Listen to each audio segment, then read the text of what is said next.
friends, welcome back to my channel. If you don't know who I am, my name is Melissa, and you find yourself at Melissa's Cozy Corner, where we talk about books, baking, and other cozy content. And today we're going to be doing something super fun, out of the ordinary, and something I'm really excited about. We're going to be doing like a book reading solve-along. I've seen Gavin Reads It All do this a couple times, and I thought it was going to be really fun. And I thought, what better book than The Golden Spoon, because this is the Great British Baking Show mixed with an Agatha Christie murder mystery. And I think that's going to be absolutely perfect. And I think it's going to be fun, and I'm really excited. So the idea is we read the book. You can read the book. We read the book together. And we try to solve who did the murder before the end of the story or the end of the novel. And this one's really fun because this actually has, like I said, it's kind of playing with the idea of the Great British Baking Show. And so there's like a baking competition going on and a murder. And so we're going to go ahead and read this novel, try to solve it. And during that time, I'm also going to be baking some of the things, or at least one thing in this book. My partner was nice enough to mark at least one spot where there's a recipe. I have not started this novel yet, but he went ahead and marked one recipe that he thought would be kind of tasty and fun. So once I get there, then maybe we'll go ahead and take a pause and do a little baking and a little touch base. And I'm thinking maybe every 50 pages or 100 pages. So this novel's 365 pages long. So maybe every 50 to 100 pages, I'll go ahead and take a pause. We'll go ahead and touch base. I'll share all of my thoughts and feelings about who I think could be the murderer, or give you an update about who I've read about. As you can imagine, this video is going to be full of spoilers. So if you haven't read this and you would like to read it, I would say grab it, buy it, read it with me. That's how we should do it. Or you can go ahead and read it, come back and see if you also felt the same way and also kind of suspected the same characters. But I think this is going to be loads of fun. And of course, we're going to be eating some tasty, delicious goodies. So I hope you guys are really excited for this one, because I'm really, really excited. And today's a perfect day to read inside. Our blinds are down. It's really hot out there. It's about 30 degrees Celsius, which is abnormally warm for spring. So I'm going to go ahead and just pop on the sofa. I have a tasty iced coffee. We're going to go ahead and enjoy our iced coffee, sit on the sofa, and start our murder mystery solving adventure and see what kind of tasty treats we can find in there too.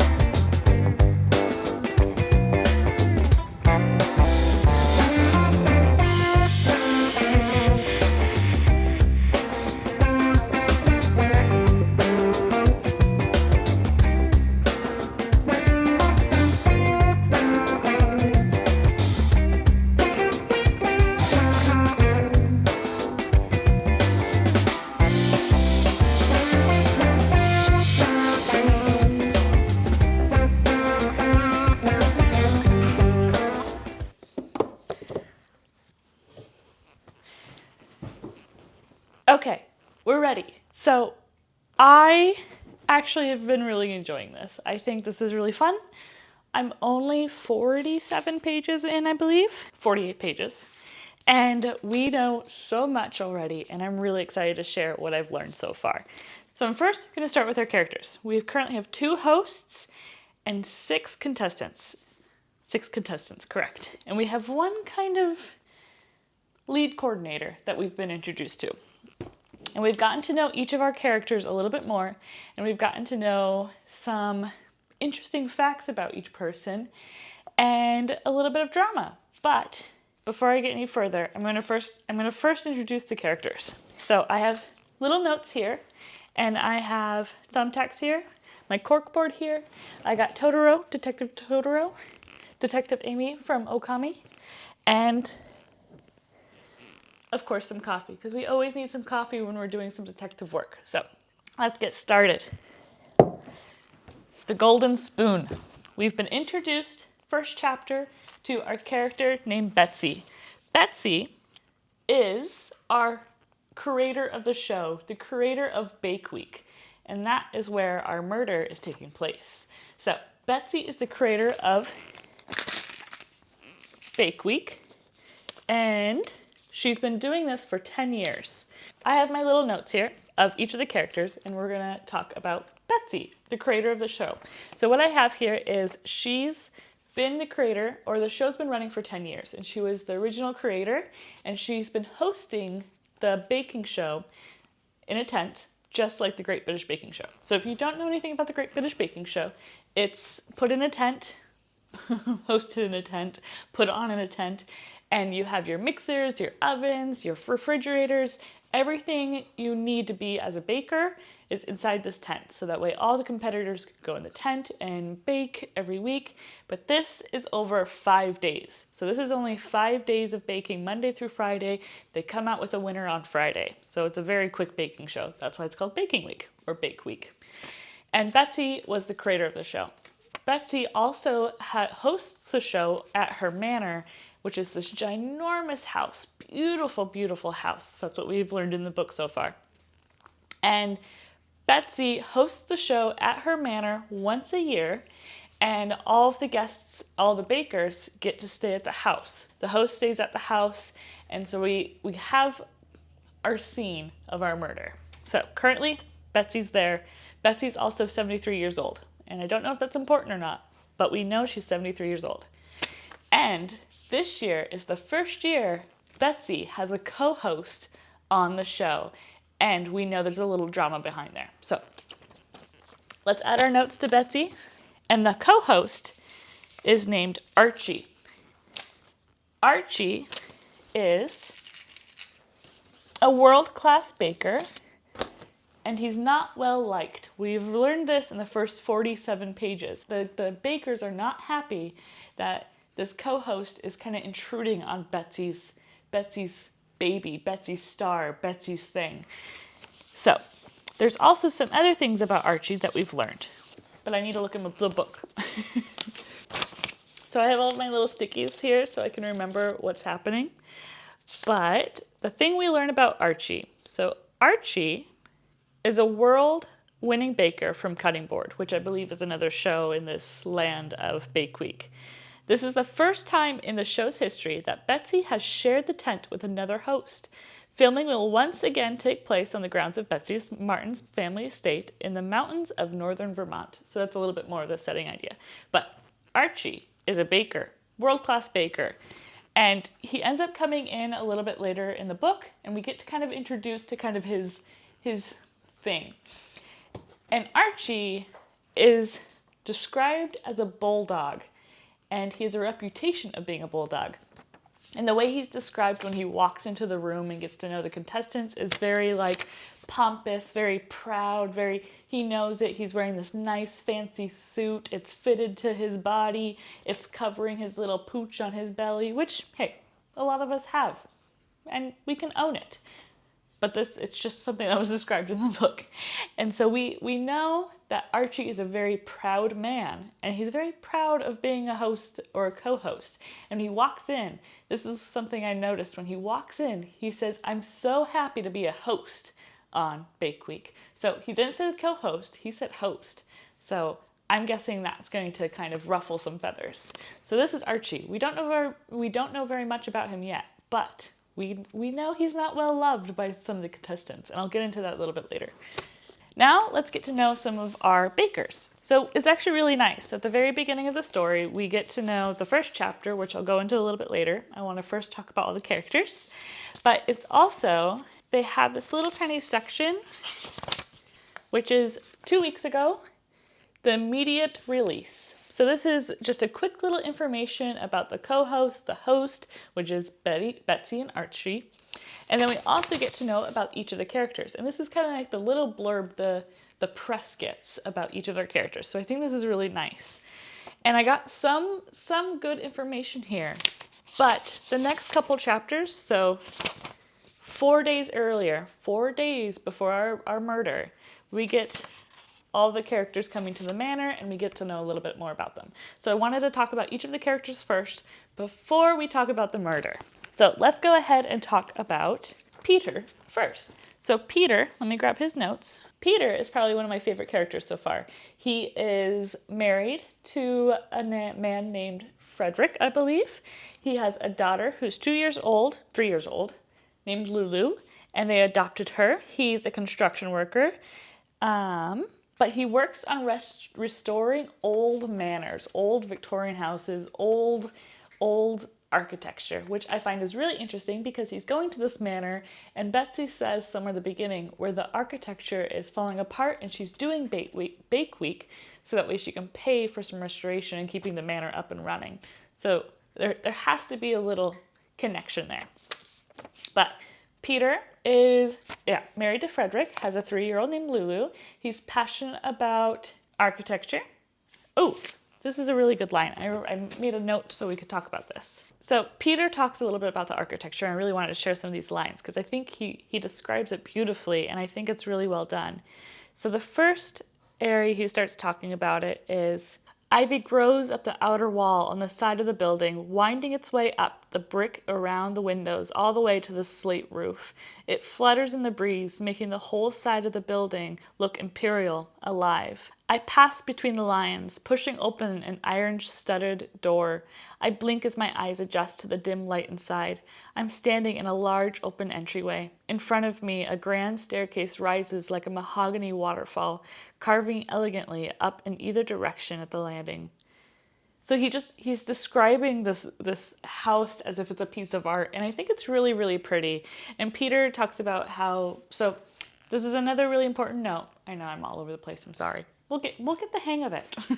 But Peter also mentions that when he's coming to the house, it's very, very secluded. He has to drive at least 45 miles, I believe he says, to get to at least another town or a larger town.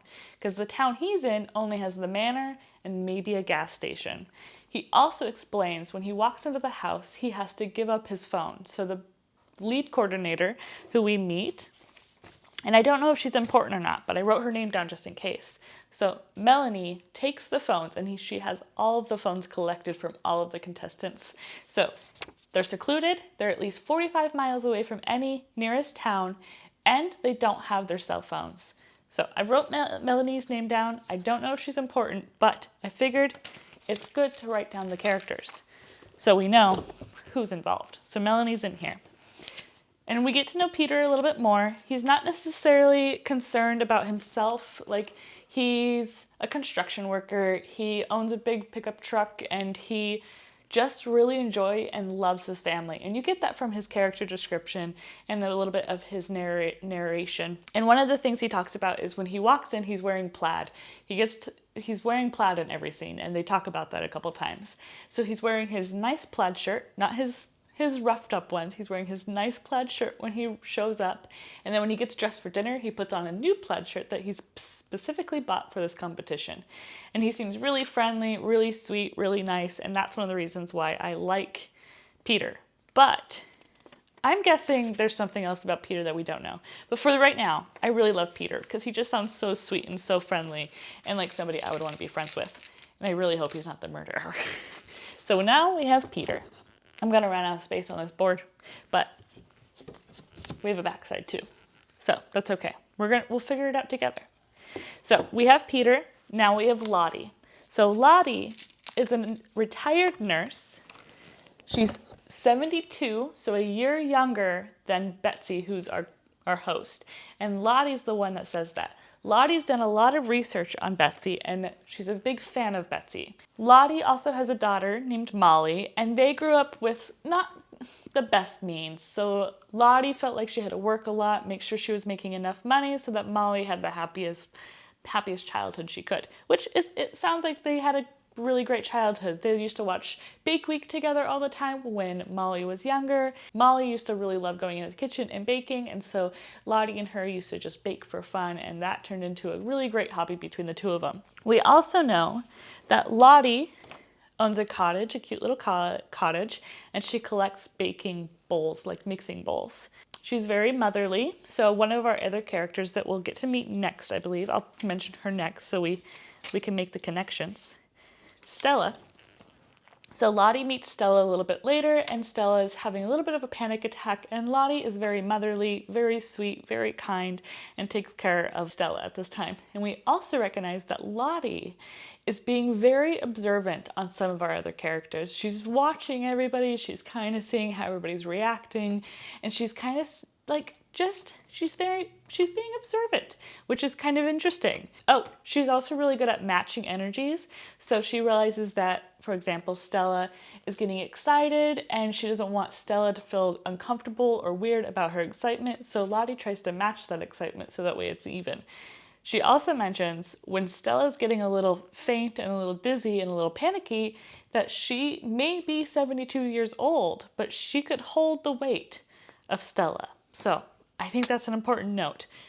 I don't know if she's the murderer yet, but I think that's important to remember. So those are our information that we know about Lottie. She's a retired nurse, owns a cottage, likes to collect baking bowls. Oh, she's a traditional baker, but she adds a new twist to them. So that's one of the baking things about Lottie. And, oh, she wants to prove to Betsy what she can do. So that's Lottie. She's our retired nurse who loves to bake. Now, Stella. Stella, I'm not gonna lie, I judged a little bit at the beginning.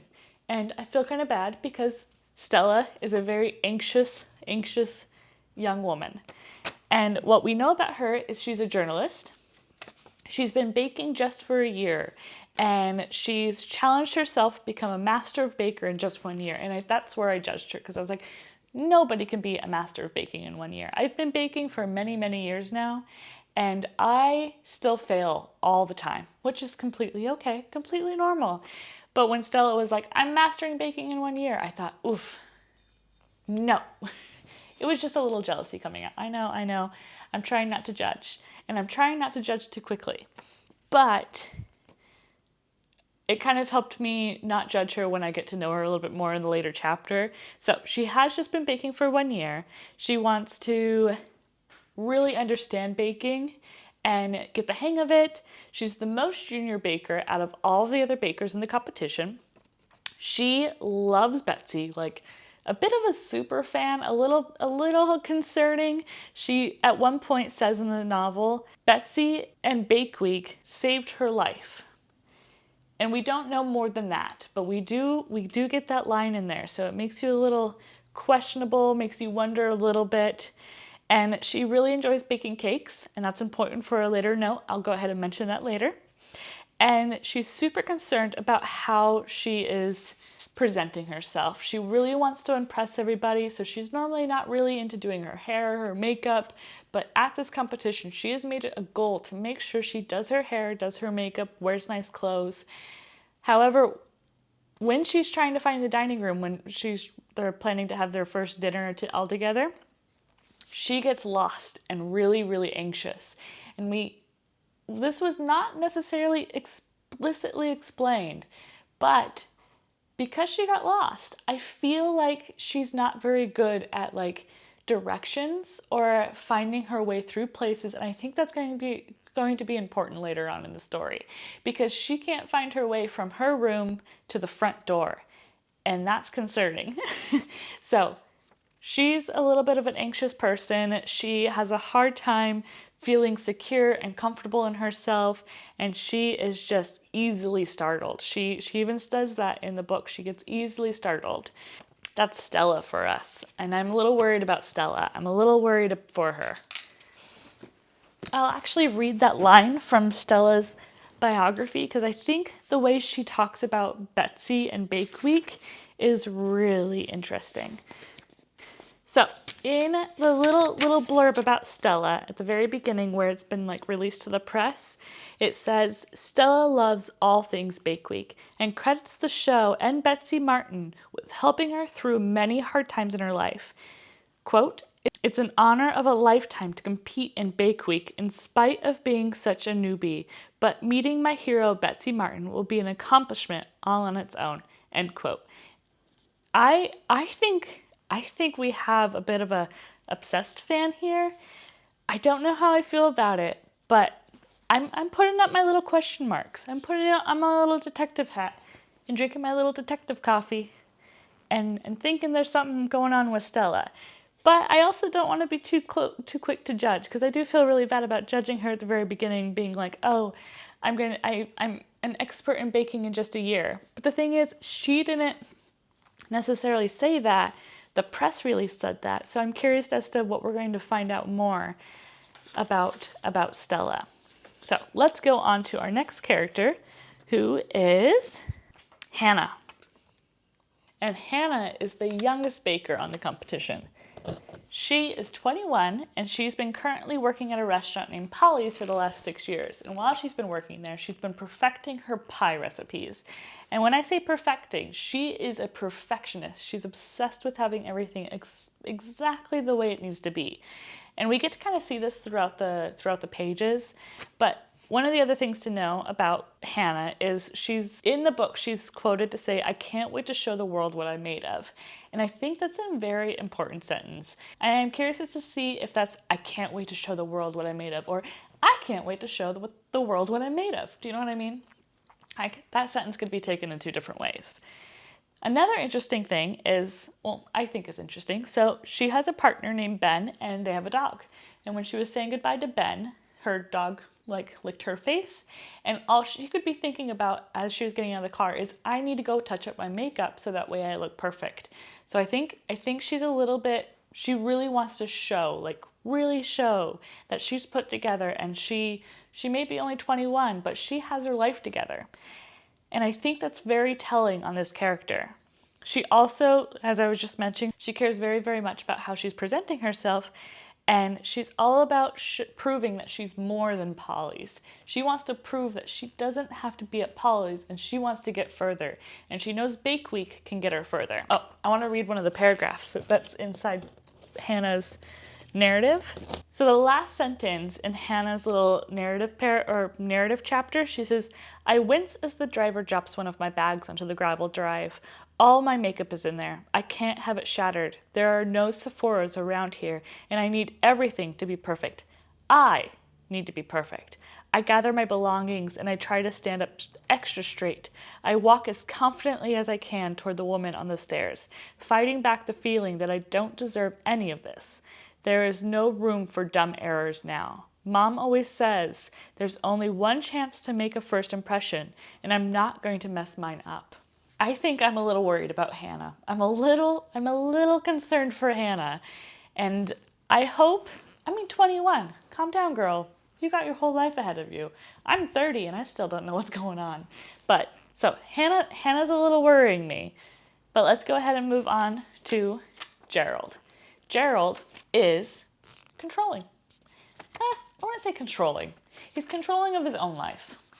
And it's very interesting. So we get the little press release, and his press release says he's a math teacher by day for advanced high school students. So he's extremely smart, and he's very scientific when it comes to baking. He's interested in sourcing raw materials. So for example, he likes to get his wheat fresh, grind his wheat, make his own flour, do everything by hand. And he loves to make his extracts, like vanilla extract. And I won't lie, homemade vanilla extract, I will never go back to buying store-bought extract unless I really, really need some, because homemade vanilla extract is divine. It's delicious. But he's very scientific. He likes very raw materials, and he likes everything the way it needs to be. And so we learned this in the press release about him. Not quotes. It was a press release. And he's very mathematical and planned out. And when we get to get his point of view, his narrative, his chapter, we find out that he's a little bit more controlling than we think he might be. And not, like I said, not controlling in other people, but controlling in how his life is moving. So he knows he needs to be at the manor at X time. And he knows that he needs to wake up at X time. So for example, he is to be at the manor at 5 p.m. So he needs to wake up at 8:06 so he can catch the 9:15 train. The train will show up at, here, you know what's easier? I'm just gonna read you that little section. Okay, so Say you want to take public transportation all the way from your apartment in the Bronx to the country estate in Vermont for a televised cooking show, as I am doing now. You just need to be fully acquainted with the timetables. You'll take the D subway line to 34th Street, exiting out of the northwest entrance and coming out onto the 34th Street. Then you'll walk 2 avenues west to the northeast entrance of the Monaheim train hall, leaving you exactly 11 minutes to wait for the Vermont train, which departs at 8:15. This will get you into Brattleboro at exactly 3:45. There, you'll have time for a coffee at a cafe across from the station before you hop onto the shuttle you've scheduled to drive you to the entrance of the Grafton Manor. So, we know he's very, very detail-oriented. That's what I want to use, detail-oriented. Not controlling, but he just likes things to be exact, which I have to say, if I was also on a competition like this, I would be there like 4 days ahead of time. I also sometimes run late, so if I was on a competition like this, I would be like, I need to be there on time. So Gerald is a bit detail controlling. I'll use that, detailed controlling. He was encouraged by his mother to do more, but he could still bake on his free time. But I'm curious as to see how much that affected his love for baking and also how it's affecting his life, especially with his detailed controlling aspect in his life. So this is going to be very interesting because it also sounds like things don't always go as planned on Bake Week. And if you're detail oriented, I can imagine that would just drive you bonkers. So this is Gerald. I'm going to move Melanie over here. Okay, one more character, and that's Prad. His name's a lot longer. I cannot pronounce it. I tried. I should have looked it up, but I can't pronounce his name, and so I'm going to just name him Prad. Prad. Prad is formerly a CEO of an app company where he created the app and everything, and the app used to find free spots in urban towns so that way you could park for free. He sold the app, got a lot of money from it, and now he has a bunch of free time and he lives in a penthouse. And he talks about that a little bit. We don't actually have a specific chapter on Prad. Oh, we got a chapter on everybody else except for Prad. That's interesting. Oh, and Archie, but So, Prad is a former CEO, and we've only learned about him through other characters so far. But he's a relaxed baker who likes to experiment a lot, and he's using this experience as just an experience to do something new. We also find out a little bit through Lottie's chapter that he is a little sad and lonely. So at the end of Lottie's chapter, she's sitting next to him at the dinner party. So he first asks Lottie, so what do you do when you aren't baking, Lottie? And she's retired, so she explains, I was a nurse, but I'm long retired now, I say. I'm starting to feel uncomfortable with all the attention directed at me, so I deflect by turning the question back at him, on him. If there is one thing I know to be true, it is that men love answering questions about themselves. I thought that was a funny sentence. So this is what Lottie says. And what brought you to baking? Or was it something you've always done? A small frown forms on his face, and he looks down into his wine. Well, I don't know really. I suppose I wanted to impress women. I let out a surprised laugh. He smiles impishly, pleased with himself. No, seriously, I just think it's quite fun. Takes my mind off things. Takes up time. I wonder how the life of someone so young should be so empty that it needs time taken up. But before I can dig any deeper, the dining room door is open and a man rushes in. So, I just realized something. The man that rushes in, the man that planned everything so specifically is Gerald. He ran late. Gerald planned his trip specifically to make sure he was going to be on time for everything, and he's late. What? I just got that, so it's a good thing I reread this little section. So, we also know that Prad is a little sad, and that's unfortunate. And I hope we get to know Prad a little bit more. But he is a very wealthy man, and he likes wine. That's something else that we're realizing in this first chapter. So these are all of our characters. And I'm going to be honest, I don't know who the murderer is yet. But we also don't know who's been murdered. And that's really exciting. So the first chapter, I'll explain a little bit. The first chapter is the prologue. And we get it from Betsy's perspective. And we enter the scene. And it's stormy and rainy and thundery. And it's flooding everywhere. And Betsy gets a call from the coordinator.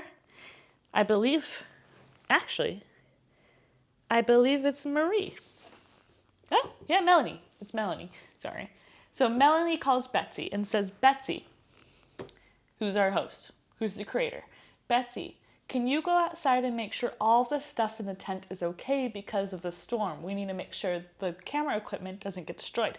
So Betsy, who is 73 years old, now needs to go outside in the pouring down rain, thundery, scary night to go make sure that everything is okay in the tent.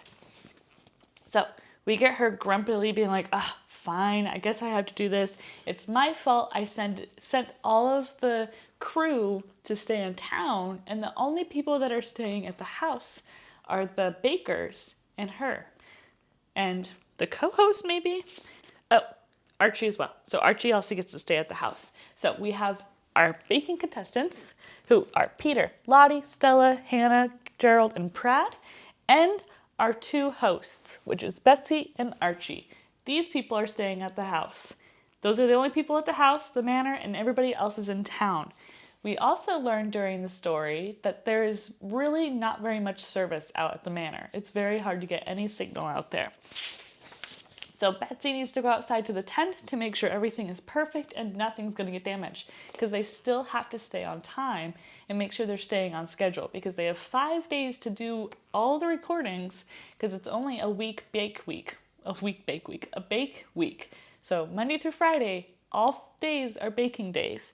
So Betsy needs to go outside to make sure everything is okay in the tent. She goes out to the tent to make sure everything's okay. She sees that the tent is still secure. Everything in the tent is organized and beautiful the way it needs to be. All of the mixers are lined up. All of the counters are cleaned and scrubbed. Everything is put away. It's beautiful. So I'm going to read the last three paragraphs to you because they're very, very, very important. And this is on page 4. So this is the very beginning of the entire story. She swings the flashlight, Betsy, around the tent one last time, ready to go back inside and warm herself with a glass of port, to try to forget today ever happened. But then she notices something at the front of the tent. There is an object sitting on the judge's table. She trains her flashlight on it, approaching slowly. It looks like a cake. Someone must have left it there from today's baking challenge, which is odd. Usually, everything is cleaned up after filming. As she moves forward, she can see that it's already baked. A slice cleaved neatly from it. Cherry red liquid dribbles from the stand down the back of the table where it mingles with a deep puddle of water. The rain has found its way inside. She steps closer, her heart sinking. A mess this big will cause a delay in filming. It will be expensive and taxing.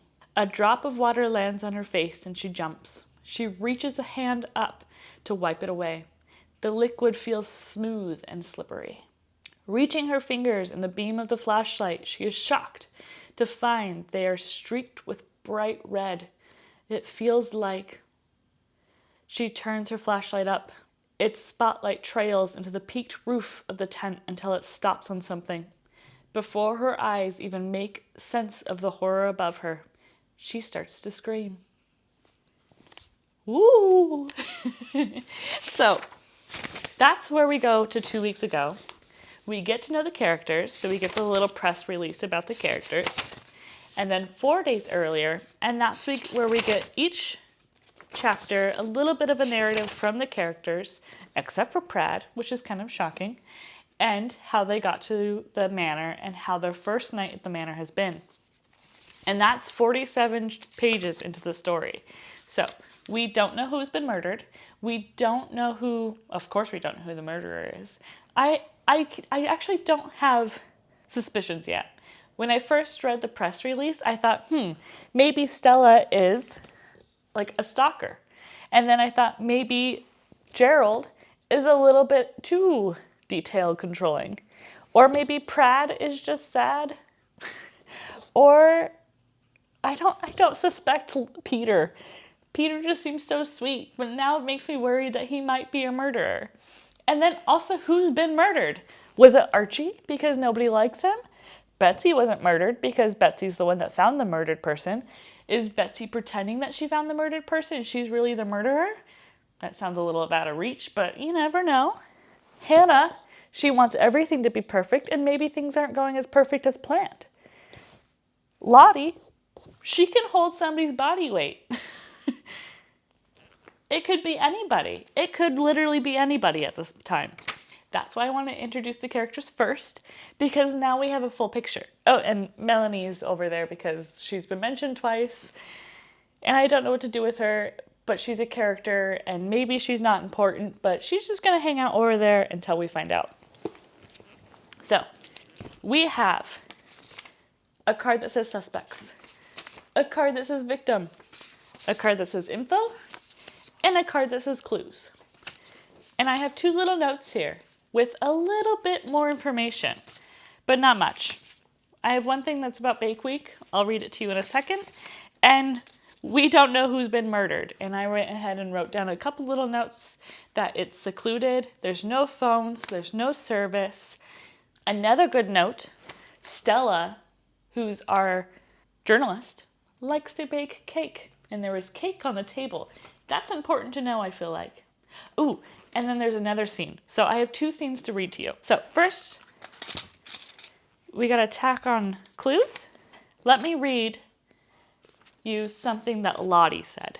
And I think this is really important. As we descend the staircase, I get a prickle on the back of my neck. And I have the strangest feeling that we are already being filmed. But of course, that's not the case.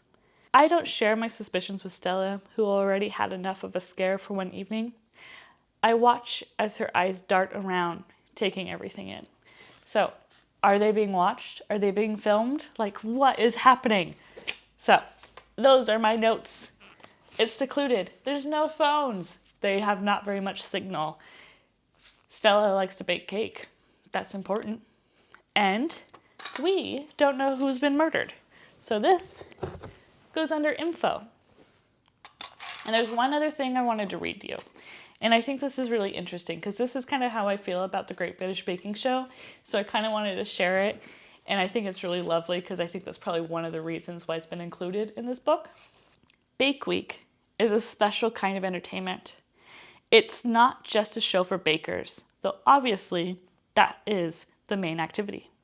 It is something else too, an escape of sorts, a glimpse into a simpler way of being where people are kind to one another. And sugar isn't thought of as junk food, but as something special to be shared and cherished, where you can say, I love you, with a slice of cake. I love that. That is just so sweet and so wonderful and so cute. And I know this is a murder mystery book, but that's really how I feel about the Great British Baking Show. And I know a lot of other people love that show. And so the fact that we just have a murder mystery mixed with one of the most loving and cherished kind of ideas of a show is just really great. So that's not info. That was just a little note because I wanted to read that section to you guys. And I thought it was cute. So we have no suspects, no murder victims, but we have our 5, 6, 7, 8 main characters and Melanie. I don't know where this story is going to go. I don't know who's going to be murdered, but I'm really excited to find out, and I hope you guys are excited to find out. Anybody is a suspect, and everybody could be the murder victim. Woohoo! So, I got Detective Totoro, Detective Amy, my book, my little pieces of paper, and I'm going to continue reading. So currently I'm on page 48 or 47, like I had mentioned. And I think what I'm going to do, I'm struggling a little bit. So we have day 1, bread. And day 1 kind of goes through each of the characters. So the book is built on us going through each of the character perspectives through different chapters. The chapters are generally kind of short, which is really nice. And day 1 ends on page 123. So I think what I'm going to go ahead and do is read day 1, and then I'll meet you guys back on day 2. So, well, I'll meet you guys before I start day 2. That's what I mean. So we're going to read day 1, and I'll meet you at the end of day 1.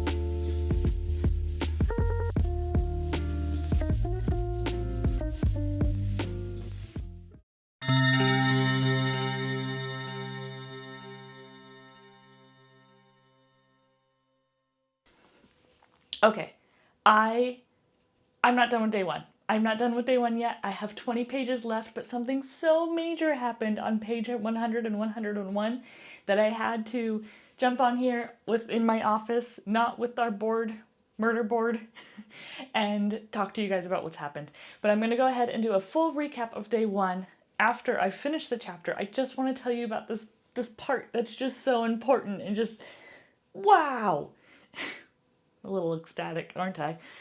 But we have a couple little things, couple little details I have to catch you up on, so that way we can talk about the major event that's just happened. I'm going to go ahead, like I said, talk about everything that's happened in day 1 in our next chapter, but I just want to talk about this one little thing with the couple little details. So we have the bakers in the tent, and they're baking breads. They have to bake 1 sweet bread and 1 savory bread. Things are happening. They're rushing around just like the Great British Baking Show. Just picture the Great British Baking Show in your head and the adventures that are happening. And we have 2 incidents that happen. We have 1 fridge that is left open, and we don't know if it's suspicious, so we don't know if it's sabotage or if it's on accident. And we have 1 situation where salt and sugar has been switched, and we don't know if that's sabotage.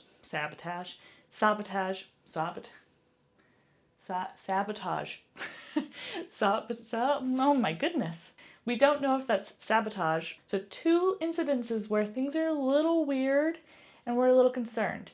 And like I said, I'll go into more detail, but the character that gets mentioned during these 2 things, not necessarily she did it, but she's mentioned, and it's Melanie. Melanie, who I just thought was just a side character, the lead coordinator of the whole event. She is mentioned twice, and people feel uneasy and eerie about her, and she's just uncomfortable. So that's where our whoa moment came in. So Betsy is done with the first day. So the bake through the first day is done. She's walking to the house, and she needs to go get something from the kitchen. So she goes down to the kitchen, but before she goes around the corner, she hears Melanie and a cameraman with a beard. We don't really know his name. It could be Gerald or Graham. Betsy doesn't know her name or his name. But we do know that Melanie is in the kitchen talking to him and talking about the first day and how it went. And the camera guy asks Melanie, "Hey, Melanie, how did you think it went?" And Melanie goes, "It went fine. Here, I'll just read it because that makes more sense." Cameraman says, "You think it went all right today?" And Melanie says, "It went fine, thanks to me. This would be a total disaster without me, you realize. The show would be so boring, no one would even watch it." And she leans back, she takes her hair down, and the cameraman says, "Today was better than all of last season." And Betsy thinks to herself, what on earth are they talking about? Betsy has half a mind to march into the kitchen and tell Melanie how little she has to do with the show being good. But then she stops. She wonders if that is even true, or if Melanie has more to do with Bake Week than she'd like to give her credit for. And we're kind of learning also that Melanie's been getting more responsibility. She's kind of a controlling person. We kind of learned that throughout the first day of Bake Week. She's in control of making sure everything happens on time, right? And she's very, very, very controlling of this. A little neurotic about it. So the scene continues, and Betsy continues thinking to herself, she's allowed Melanie far more responsibilities last few seasons. She's even given her the final say in choosing the bakers, a task Betsy had always prided herself on doing on her own. Melanie says, I hope so. I wonder why I even chose some of them. I'm glad the idiotic lumberjack is leaving. That's Peter, our favorite character. He was he was way too frickin', but they used the F word. Nice. It was so boring. And Betsy thinks to herself, Peter? What would Melanie have against Peter? That he isn't good television? Betsy sees the man's big hand clamp onto Melanie's shoulder. You're not appreciated like you should be. You do everything around here. She leans into his embrace. Betsy hopes that Melanie isn't having some sort of relationship with him. Surely, she has a better judgment than that. I have worked my butt off. But, the A word. I have worked my butt off for that woman. But she doesn't even see it. I honestly don't know what she notices these days. And as Melanie taps her pointer finger on her temple, Betsy's mouth drops open. When Melanie speaks again, her voice is icy and determined. This year, I'm going to finally get what I deserve. What? So Melanie is not even just, we have our board here. Melanie is not just our side character that doesn't matter, but I actually think Melanie could be a suspect or the victim. So we don't know who's been murdered yet, of course, and we don't know who the murderer is. We don't know who the victim is, of course, and we don't know, of course, who the suspects are, who the murder suspects are. So I think Melanie can be either or, because she is just super freaking scary. I think we have something going on here, but I still have 20 pages left of day one, and I'm also in the middle of the chapter where this happened. So this happened on page 101. And I still have a couple pages left of the chapter, so I'm not even done. I just had to jump in here and talk to you guys about this crazy, crazy moment. I know I'm a little excited, but this is really fun. I haven't dove this deep into a murder mystery book ever, and it's actually really exciting. So I hope you guys are enjoying this. I'm gonna go ahead and continue with day one, and after I finish, I'll go ahead and give you a rundown of everything that happened. What was sabotaged, who was sabotaged, and yeah. So I hope you guys are having fun. I'm having a lot of fun, and let's go ahead and finish day one.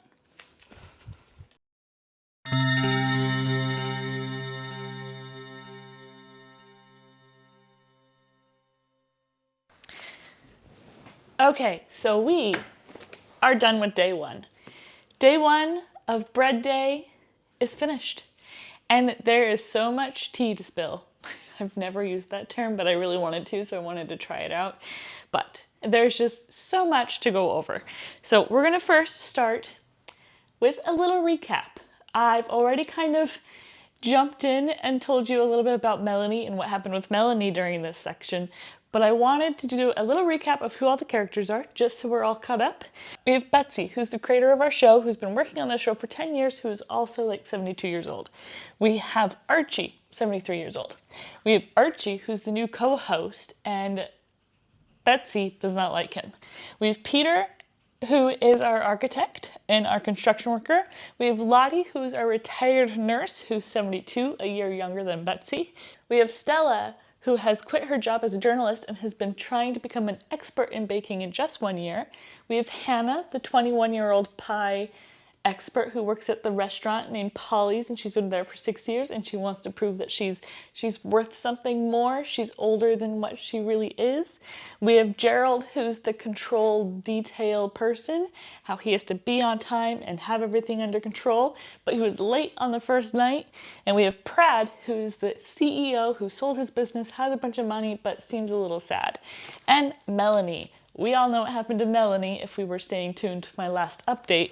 Melanie is now our suspect as a murderer, but also a victim, because we still don't know who's been murdered. And of course, we don't know who is the murderer because that's part of the book. So Melanie is our suspect because Betsy walked in on her in the kitchen, and Melanie's also been involved in a couple suspicious activities, which I'm going to get into, which I think are very, very important.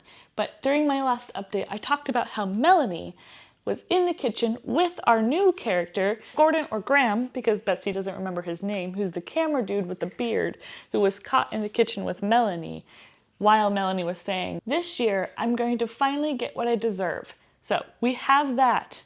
We have that in our last update. Gordon or Graham, I don't know his name. I still don't suspect him. I think he's just, again, a side character for now. Well, we know how that went, but I think he's still just a side character. So I'm going to put him on this side, whoever he is, cameraman with a beard. But I'm going to keep Melanie on this side, and I'm going to explain why. So during day one, bread day, we have all the bakers required to bake 2 breads, a sweet bread and a savory bread, and it has to have yeast. And during the baking time, during the competition day, 2 things happen that are really kind of weird.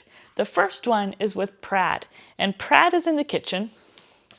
He is baking his breads, and he's being very chill about everything. He's being very relaxed. He's just going with the flow. He sees some cool things in the fridge. He pulls it out and says, we're going to throw some chives in there. We're going to throw some other things in my savory bread because today is just a chill day and I'm totally okay with it. So Prad is doing his bread, but one of his breads has to be put in the fridge and has to cool in the fridge and rise in the fridge for some time. And when he goes and checks on his fridge again a little bit later, he realizes the fridge has been open and he swears he closed it. So I'm going to go ahead and read you the section. It's on page 70. I begin chopping up chives for my filling, stirring them into the bowl with the salt and olive oil. I go to retrieve my goat cheese, and it's only then I realize the refrigerator door has been hanging wide open. I rush to it, examining my dough, which is meant to be fully cooled by now. It's warm and gooey. Damn it! Is the fridge broken? I must have been distracted, though it seems like such a strange thing to do. I know I would have closed the door when I put the dough in. Wouldn't I? Now I'm going to be well behind the others. For the first time in the tent, I feel a twinge of pure competition. The tent. Am I already drinking the Bake Week Kool-Aid? I find all the lingo surrounding the show a bit absurd. As I glance around the room to see if anyone caught my rookie mistake, I catch Lottie's eye. She starts when I see her looking at me, immediately breaking eye contact and turning back to the dough she'd been scoring. Is it possible that someone could have opened the refrigerator door without me noticing? Intentionally? I look around at them, all so innocently busy with their bakes, and I realize that, of course, it's completely possible. So this is our first moment where in this story we have a questionable sabotage thing. And during my update yesterday, I had mentioned that there's 2 moments of possible sabotage, and this is one of them. The next one is actually with Peter, and Peter has done his bakes. They're great. They're going up and they're walking up to do their tasting, and Stella's actually the first one to go up and have her bakes tasted, and the judges are just okay with them. They're not super happy. And then Peter is next. They just tried his first bake, which is a savory bake, and they absolutely love it. They think it's delightful, delicious, super excited, and they think it's beautiful as well. And then Betsy says, "Now the chocolate horns." I watch with excitement as Betsy picks one up and puts the chocolate custard-filled end in her mouth. Her lips close and I see her eyes open wide in surprise. My heart drops as her face twists into a grimace. Oh gosh, what's wrong? I ask weakly, instantly regretting saying anything at all. It's a problem of mine, talking too much when I'm nervous. I get no response anyway, and watch in horror as Betsy turns her head away from my bread, as though it has offended her. She flutters her hand at Archie, her mouth puckering theatrically. "Water," she gasps. "Surely it can't be that bad." Archie snaps a finger at his PA, who scrambles for a bottle of Fiji. It's passed to Betsy, who takes several long, desperate gulps. I can feel my face flush. My ears are probably bright red. I try not to think of the cameras capturing this from all angles for posterity. "Did you use salt in this in place of sugar?" Betsy finally chokes out. She says it as kind a way as possible for someone who just ate a mouthful of salty chocolate. Not on purpose. It's all I can say. I feel the ground opening beneath me. All I want to do is curl up and disappear into it. I've just fed Betsy Martin a cornucopia full of creamy salt. I might throw up. She looks like she might too. I've never been so mortified in my life. Archie says he's not going to try it. And when Peter goes back to his table, he says, I retreat from the table, falling back into line with the others. My cheeks are burning with embarrassment. As Betsy and Archie move on to the other contestants' bread, I glance back at the canisters of white crystals on the baking table. They are 2 different sizes. I'd assumed the larger was the sugar and the smaller was the salt. That's how these things are always organized. I even pressed my finger into some of the grains and tasted them at the beginning to be sure. I should have double checked and tried a taste of my filling like I normally do at home. Then I would have been able to start over again, but I hadn't wanted to seem like I wasn't confident or for a camera to catch me grotesquely eating raw batter. I glance at Melanie standing in the shadows of the edge of the tent. Her arms are crossed and her hair is pulled back into its slick bun. She notices me watching her and gives her hand a fierce little shake, circling her finger for me to turn around to face the cameras. I do as I'm told. So, sabotage number 2, because they talk about this a little bit later, and Gerald kind of is very mean during a conversation he's having with the other contestants, and he's like, yeah, well, you can definitely see the grain sizes are different. But the thing is when you're baking in the kitchen, you have all your ingredients out, you, as me, maybe you as well, but you assume that the jug that has the big white jug with all of the grains in it would be sugar. And you would also taste it, you would also check, but who would make a big jug of salt? Like, nobody's going to do that. Nobody's going to have a bigger jug of salt than they do of sugar unless you bake pasta every day. Make pasta, don't bake pasta. So, sabotage number 2, and Hannah actually had a weird interaction with Melanie at the very beginning of this section of the bread day. And first of all, I do have to say, Hannah has a thing for Archie. Don't forget, Hannah is 21 years old. Archie is like 56, and to each their own. Hannah explains that Archie's had his face lifted, or Botox, and he looks good and he smells delightful, and hey, to each their own. But during the time they're talking and Archie is asking her about her bakes, she gets a little flushed and a little flirty. He flirts back. There's a little back and forth. And during that time, she's talking to Archie about she's baking these cinnamon rolls, spiced cinnamon rolls with a chai frosting. Doesn't that just sound so dreamy? I've been craving cinnamon rolls since I read that part, and I think I'm going to be baking cinnamon rolls tomorrow or on Monday because they just sound so dreamy. But back to the story. So Archie is asking Hannah about her cinnamon rolls. They've just come out of the oven, and he asks, what kind of icing will you be putting on these? Archie asks, his face serious as though it's a problem on a quiz. Out of the corner of my eye, I see Melanie watching from the side of the tent. I know that it's her job to keep track of what's going on at all times, but still, there is something about her that makes me uneasy. She's not a friendly person. I dislike her the moment she introduced herself when I first arrived at Grafton.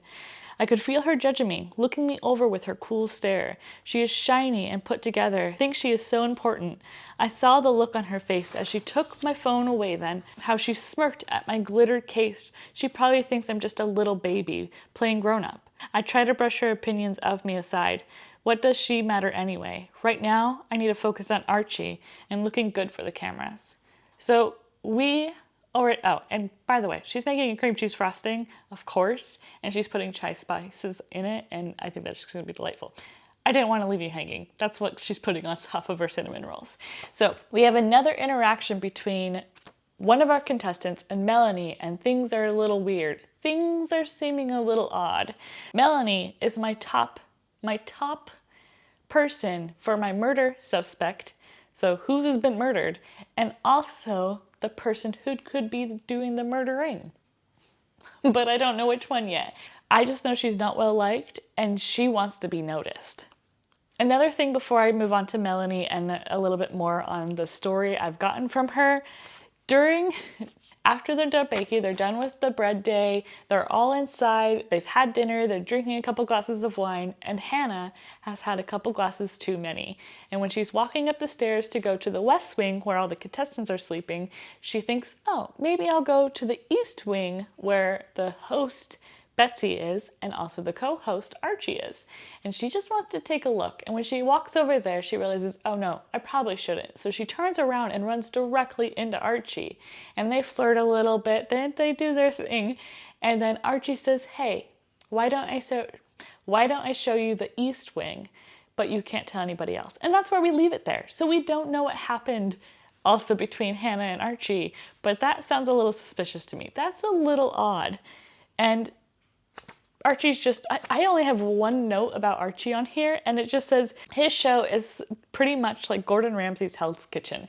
So Betsy goes in to describe a little bit about Archie's show, like what show he came from and what he's known for. And he's from a show called The Cutting Board, I believe. And his show is pretty much Gordon Ramsay's show, but it's been changed to fit for the book. So he yells at people, he's macho, he's masculine, he's everything that the Great British Baking Show or Bake Week is not. And so I do agree, I don't think he would be the best person to be put on this show if it was a real show, but we understand why in a moment, and that's actually very, very important. So let me go ahead and put in my little pins. So we've been updated on Hannah, we've been updated on Archie, and now, let's talk about Melanie. We're actually going to talk about Melanie and Betsy. So Betsy, before the show even runs, she gets a call from the producers of the show saying, hey, we think we need to add a co-host. What do you think of Archie? She says, I'm not really interested. And then Melanie calls her up and says, hey, sorry, we're choosing Archie. Archie's the one that the producers want on the show. Betsy feels like she has no choice. So that is a very, very important note because I think Melanie actually had a sway in this interaction just based on all the conversations that are happening in the story. Betsy also says one thing that I thought was really funny. She says she wanted to stab him with a cake tester, and I thought that was such a weird imagery in my head. That was just, I wouldn't imagine grabbing a cake tester and doing that to somebody, but Betsy really doesn't like Archie. She just finds Archie unbearable, unpleasant, and not good for the show. And then after Betsy catches Melanie talking to who we think is Gordon or Graham, the bearded cameraman in the kitchen, she turns around, she's going back to her room, and she says to herself, it was good to know who Melanie really was, and that she wasn't to be trusted. Not that Betsy ever really trusts most people anyway. Given half a chance, Betsy knows that just about anyone is likely to disappoint her. And I think that is just such a sad thing to live. Like, to not have anybody that you can fully trust. And Betsy has no trust in anybody. And just like knowing that there's strangers living in your house, there's this co-host, there's these things happening around you, and you don't trust anybody. So I don't know what's going on there, and I don't know what happened to Betsy for her to make her feel like she can't trust anybody. So those are the big things that's happened with Betsy. And during the show with Melanie, we have her being spotted twice, kind of giving weird looks to the contestants or being very controlling. She's gone ahead and talked to the camera guy about how she's going to show that she deserves more this year. And we just have this image of her getting a lot of power to her head. Betsy ends up talking about how she gave Melanie the opportunity to kind of like do more work, get the contestants on the show, choose the contestants, do all these things. And so Betsy's realizing that Melanie may have too much power, and Melanie is on a power trip, and we're starting to see that a lot. And that's one of the reasons why she's one of my top suspects of maybe being murdered, because people don't like her, and maybe being the murderer because she said she was going to show people that what she's done. But I'm actually leaning to the fact that I think she's actually the murdered person. I think she's the one that got murdered. Because nobody likes her, which is kind of sad. But if you're being mean, it's hard to like you if you're being mean, my opinion. So we have our update on Betsy. She doesn't trust anybody. We have our update on Melanie. I don't trust her. Or if she got murdered, I feel really bad. Now we have a couple other characters that I want to update you on. Oh, these are just my notes on Gordon or Graham, so I'm just going to add them to there as well. We have Prad, who I had mentioned was the first one to be sabotaged with the fridge. Whoop. And we have Peter, who unfortunately mixed salt and sugar, which I think was also a sabotage. Now we have a few characters that didn't have necessarily a big, how would I say this? We had a couple characters that interacted throughout the story, but they didn't have such a big interaction where I felt like I needed to write too much about them. We have some more background information on Stella. Stella ended up quitting her job as a journalist, even the fact that this was her dream job. This is the job she had been like searching for and aiming for since she wanted to become a journalist, but she ended up quitting it. And we end up kind of getting an idea of the fact that she was constantly chasing that high. Like she would write a story, she would get really, really great feedback on it, and then she would feel like she needed to do it again and again just to keep constantly getting that feedback. And I'm sure a lot of us can actually relate to that. We constantly want to have good feedback on what we're doing, and she was just aiming to do that, and I'm pretty sure she got a burnout, and that's why she decided to quit. She doesn't specify that she burnt out, but it seems like she did, because for a week afterwards, she just couldn't do anything. She just vegged out on the sofa, and she ended up finding a bake week. And that's how Bake Week saved her life. It ended up getting her baking and moving and doing stuff, and I feel like a total butthead by saying I judged her at the beginning, because I actually relate to her a ton and I feel terrible.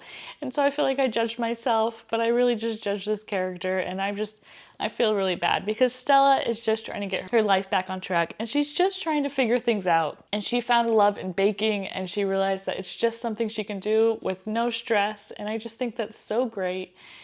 And I think that's really sweet, and I judged her, and I feel bad. But Stella, she's left her job. She's been without a job for about, I think it said 8 months by the time she got onto Bake Week. She is trying her best.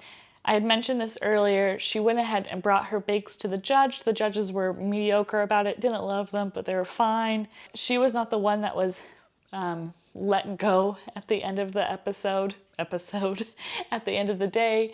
I'll go ahead and announce who was let go and who won in a little bit. And then we also find out that she blacks out when she gets scared. So we know the day before Lottie scared her because she got lost in the house and she ran into Lottie. Lottie scared her. She almost fainted. And that's because she blacks out when she's just so scared.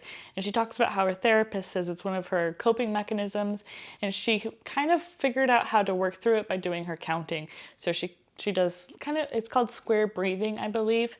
You breathe in counting to 5, you hold it for 5, you breathe out counting to 5, and then you hold it for 5. And you just do that in a square. And I think that's what it sounds like she's doing. And so we know she blacks out when she's scared. And I'm wondering if she's done something when she blacks out. I'm wondering if she's ever ended up somewhere else when she blacks out, if she ends up doing something when she blacks out. So maybe she just got so scared, she blacked out and did something bad. So we might have to keep an eye on that. But we do know she blacks out when she's scared, and I think that's a very, very important note. We have Lottie, who mentions something very important. It's on page 74. At the end of her section, she says she feels judged by Betsy. While she's baking, Betsy comes over, thinks that her bakes are maybe a little bit too traditional, too old-fashioned, and Lottie likes her traditional bake. She adds a little bit of a fun new twist, but she's a traditional baker. But at the end of this, she says, "I'm not going to let Betsy shake my confidence when I've worked so hard and long to get here, because baking is not the only thing I've come to do at Grafton." What? I even wrote that on my little card. What? What else is she going to be doing at Grafton? And then we find out, I forgot this. I forgot to even write it down. So we find out at the very end of this section, Prad. Prad is walking to his room to go to bed, and it's very, very late. And he thinks to himself, oh, I want to go to the East Wing, which we know Hannah and Archie are already over on the East Wing. But Prad thinks, oh, I may want to walk over to the East Wing. And then he decides not, and he turns around, and he sees Lottie wandering around in the hallway. And at first he thinks she's sleepwalking because she's kind of touching the wall, kind of meandering back and forth. But then Lottie makes eye contact with him. And that's where this section ends. What? So she's trying to do something at this manor while she's here, and she's wandering around at the middle of the night. She was the first one to go to bed. Also, after dinner, she drank a glass of wine and she was like, all right, I'm going to bed because I'm old and I need my sleep. And then she gets caught in the middle of the night wandering around the manor. So what is Lottie doing? That's really important. I had mentioned that these characters don't have very much stuff going on in the background, and then I'm realizing that they kind of do. It's just we don't know yet. So Lottie's wandering around and has something going on. Our last character, Gerald. I'm not a big fan of Gerald. I think he's a bit pompous, and he just knows everything, and he thinks he knows the right thing. And he was watching like some of the other bakers bake during the day, and he was like, oh yeah, this person's not going to get done in time, or this person's doing that wrong. And when Peter used salt instead of sugar, that's a very, very normal mistake. When my first pie, short little side story, my first pumpkin pie I ever made, I forgot to add sugar into the pie, and I took my bite and it was so disgusting. It was the most disgusting pie I've ever made in my life. You know what I did? I just sprinkled spoonfuls of sugar on top of it so I could eat it. Yeah, that was when I was still learning how to make pie. I was also like 15 or 16 years old, so I can forgive myself. But no matter what, I've still gotten things mixed up in the kitchen all the time. It happens. You're in a groove, I couldn't even imagine on a competition. You're in the groove and you just forget something, you get things mixed up. But I'm not gonna lie, I think Peter was sabotaged. There's no way he ended up mixing the salt and the sugar, and if the salt was in the large jar, somebody's involved. Gerald is a know-it-all. He also won bread day. So when he was baking, he did really well. He stayed on task. He also talks about like how he didn't plan enough time to make sure like to talk to the hosts while the baking competition was going. Like, you know how in a Great British Baking Show, the hosts will come and be like, hey, so-and-so, what are you doing here? He talks about in the book, like, he didn't give himself enough time, or he gave himself enough time, but he didn't realize they would be coming over and asking him so many questions. And he gets kind of angry about it, but it's like, dude, you're on a baking show. You should know that you're not going to be, like, you're running on their time. Suck it up, dude. My opinion, but you know. So that's pretty much all that's going on with Gerald. I don't have any nice notes about him here, because I just have like, seems to be too proud, snobby, one bread day, Gerald's being a snob, a butthead, sorry. And I wrote like the page number, and that's when he's talking to Peter about the grain size between salt and sugar and how he should have seen it, and how he knows the size difference, and then how he has to know how everything's made and how everything came from what. And Gerald, it's Gerald. So that's just the update on him. It's not very important. He's a proud man. All right, we have a couple little notes. Actually, I already told you one, but which was the Lottie wandering around and doing something. Maybe I'll just read you that part because it was really interestingly written. Okay, so this is page 123, and it says, I thought Lottie went to bed hours ago. I wonder for a moment if she's sleepwalking, but she turns her head, glancing down the hallway as if afraid of being caught. I press myself farther back inside the doorframe. She turns back and walks away from me silently down the hallway. Occasionally she stops to just put her hand against the wall and leave it there. I continue to watch her move down the hallway, trailing her fingers on the wall. What on earth is she doing? I think of what Peter had said about the missing stairwell. Could she have overheard us? I'm tempted to step into the hall and say something, but I don't want to startle her. Plus, I have a pleasant buzzing in my head, and I know that sleep for once will come easy. I'll leave it until the morning. I turn back to my room and blah, blah, blah. I forgot to mention that, and that's important. One of the characters, I believe it was Hannah. Yeah, it was Hannah. Hannah has mentioned when they were all downstairs drinking wine after the day that she thought she had heard somebody upstairs in the room above her. And she goes and talks to Melanie, and Melanie says, no, nobody's upstairs. That area is closed off.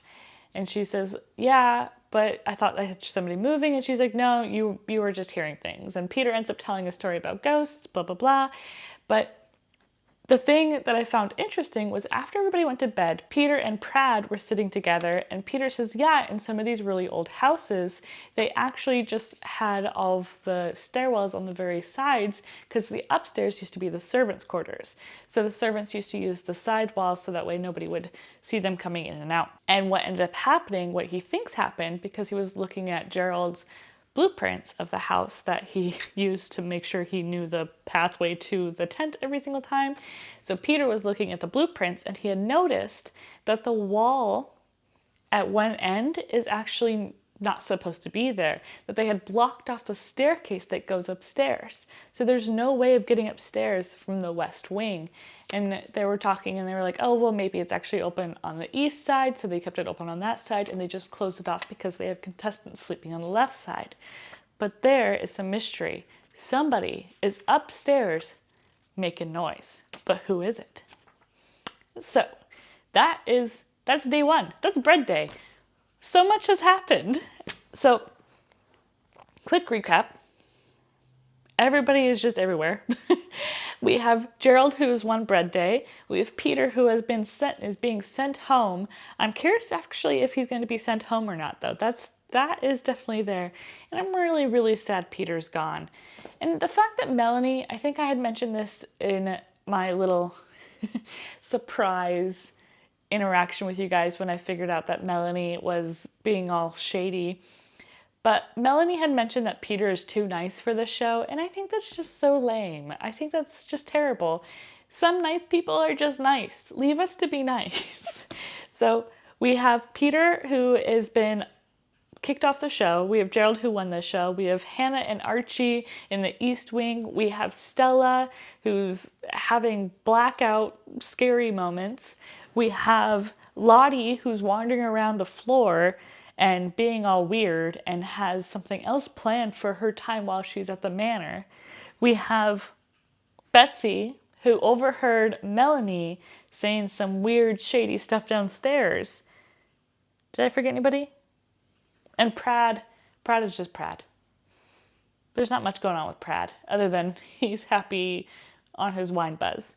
And then we have our new character, our bearded cameraman, Jordan or Graham, who's hanging out with Melanie. So that's it. That's what's happening. There's a lot that's happened in just one day. And next day is Pie Day. I'm going to go ahead and read day 2, page 127 to 201. I'm going to go ahead and make my notes, see what I can figure out, and come back to you when I have some more information about our murder mystery. Until then, I'll see you guys soon.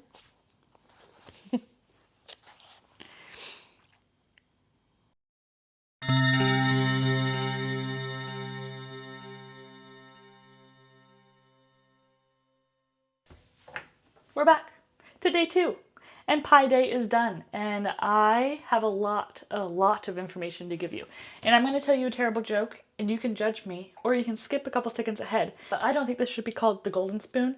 It should be called the dirty spoon, because these people are all into some dirty business. They're all in for something for themselves, which I understand. It's a competition, but something is going weird with all of them.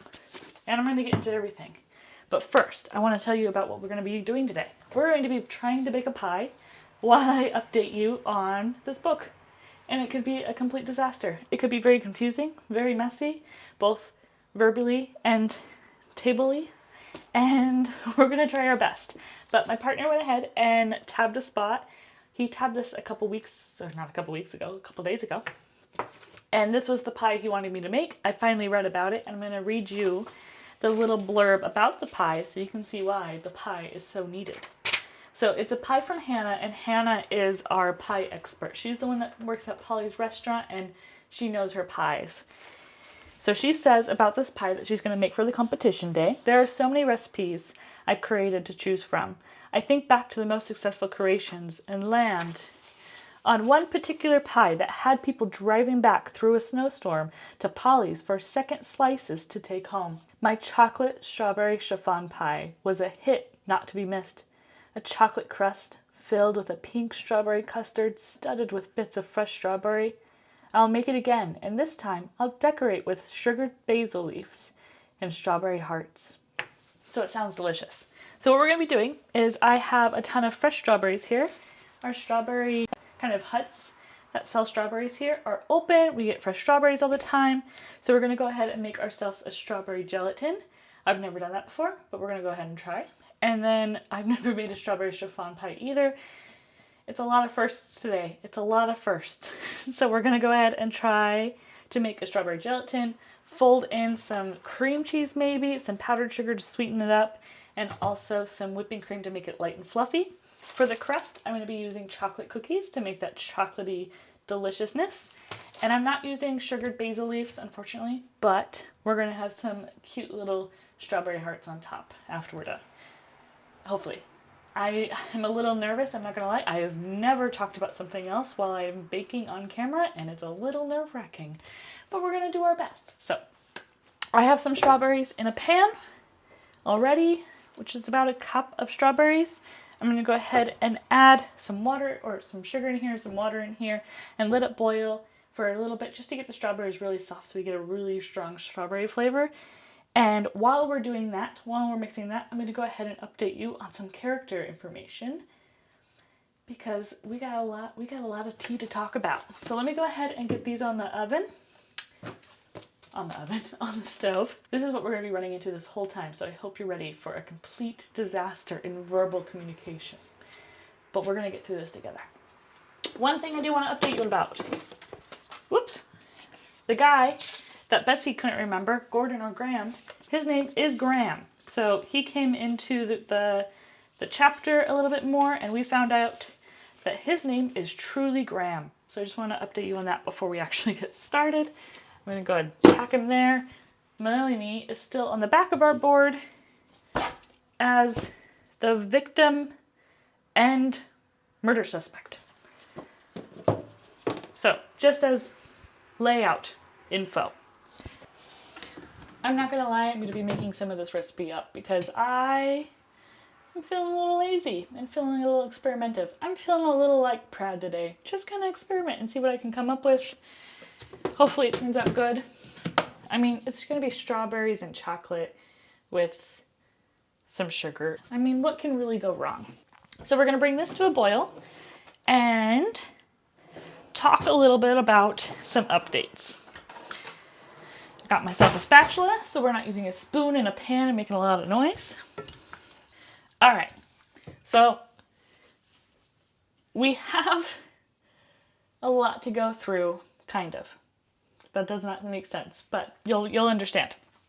So first, we're gonna go ahead and start with Peter. I think actually Peter is out of the story. Peter was sent home after bread day because he had salt instead of sugar in his chocolate custard, which I'm leaning on saying that all of that is really a sabotage because 2 more sabotages happened in this last section. So I really do think Peter was sabotaged and sent home. He is not there. He was not talked about at all. So I don't think he's actually there. I think he's gone. And Gerald won the bread day, and I have some big news to talk about with him. But first, we're going to go ahead and start with Hannah.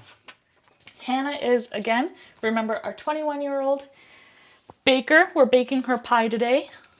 It's not really baking. It's really actually just, I kind of have to bake. I have to crumble up some cookies to make the crust, but I'm not sure if I'm going to bake it or if I'm just going to use butter to let it set. We'll figure that out as we go. So Hannah is our pie expert, and she is feeling so good about this day. She is feeling like she can win today, which I'm not going to lie, I think she is going to win it just because she is the pie expert. She knows her pies. So she is making a chocolate strawberry chiffon pie, and she's making a mushroom pie. And during the time, oh yeah, I didn't even update you. So she ended bread day by going to the East Wing with Archie. Nothing ended up happening. She just walked to his room. They actually did a little sneak to his room. She looked around at it, said, "Ooh, this is pretty. Oh, I should go to bed." And then she went back to her room and went to bed. So nothing ended up happening. But a lot ended up happening on the next day. So she's making her pies, she's doing her thing, and she ends up flirting a little bit more with Archie, right? And while she's flirting with him during the show, it's completely normal, la la la, and he's giving her a couple winks here and there. And we end up kind of seeing this weird interaction develop. And at one point, Archie sneaks over to Hannah when there's no cameras around, and he says, "Hannah, why don't you meet me by the front gate after dinner?" So that is a big, like, woo, what's happening? So we end up seeing Hannah win Pie Day, which none of us are surprised about, of course. And she goes to dinner. She's feeling a little anxious at dinner, and she doesn't tell anybody because Archie says, "Don't tell anybody." She gets ready, or she runs to her room, gets ready, and she's wearing this little sexy dress with her matching underwear and bra. And then I remember, because she reminds us, Ben. She has a boyfriend named Ben. And she's just sneaking around with this guy. So I'm going to be honest, I'm not liking Hannah all that much because, one, she's being really kind of snobby, and we see that a little bit more. So she ends up meeting Archie by the front gate. They're walking together through the woods. Nobody knows they're together, of course, because that would be a no-no. This smells really delightful. And so they're walking together, and Hannah does this thing where she's fishing for compliments, and it's sickening. It's like, she's like, "Oh, my pie wasn't really all that great." And Archie's like, "No, your pie was fantastic." And she's like, "Well, there's just so many great bakers." And during that time, she's also like thinking to herself that really nobody's as good as her. And it's just so ugh. It's just gross. And she's fishing for compliments, and Archie's like, "Oh, you're definitely a great baker, and you're definitely going to win this, and you can go as far as Betsy. You can be as popular as Betsy." And then they kiss. They kiss. How messed up is that, right? So they kiss, and then they hold hands, and then they're all flirty, and they're all running around being like they're 18 years old, being single and together. But really, we have these two adults who have two completely different lives.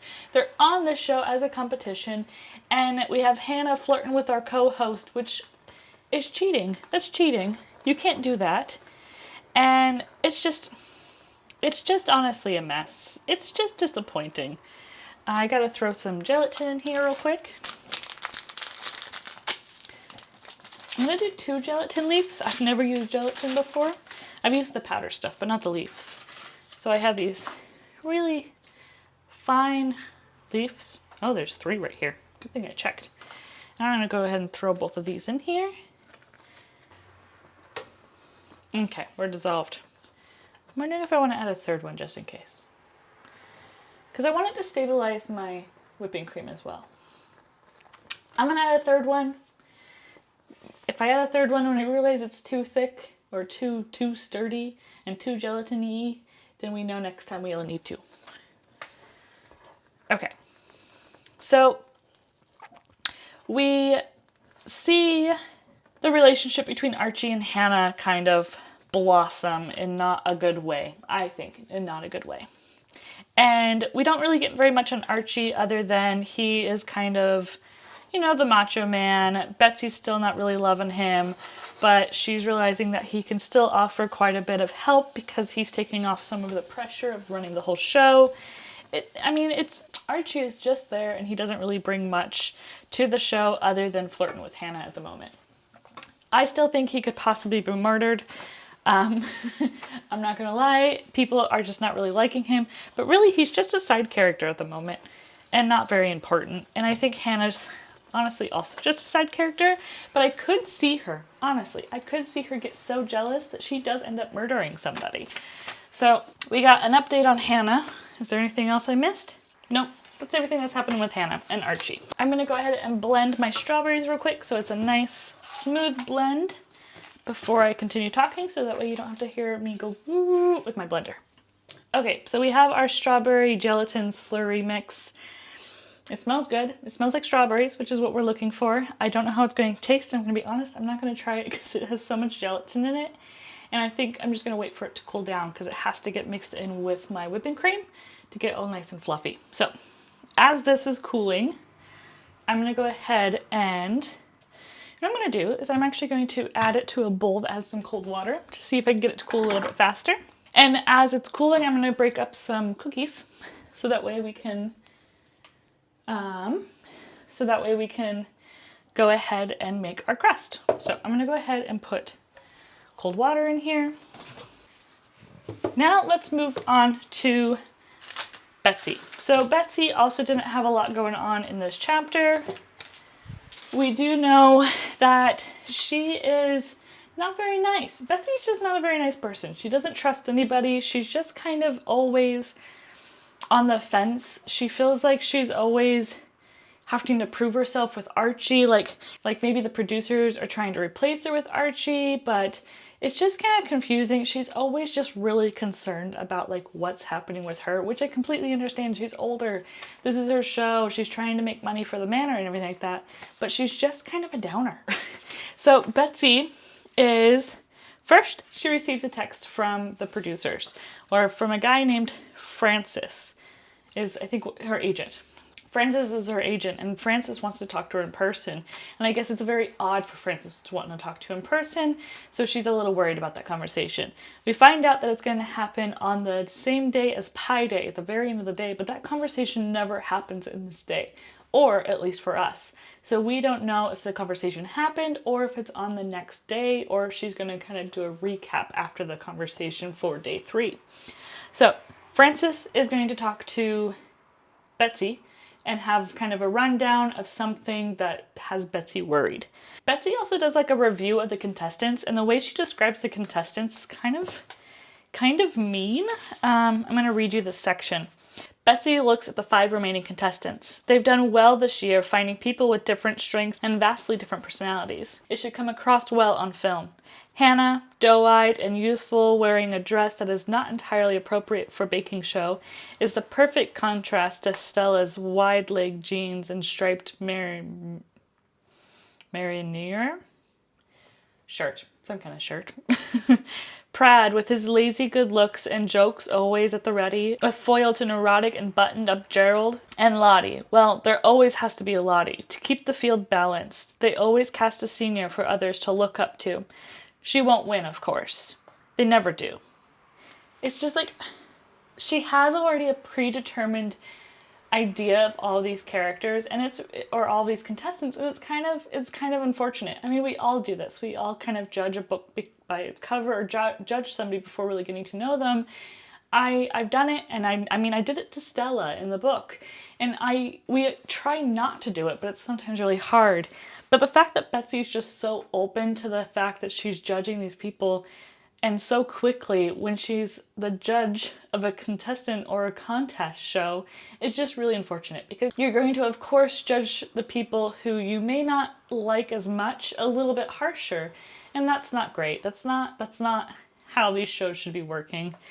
And I know it happens. I can't say it doesn't happen. Of course it happens.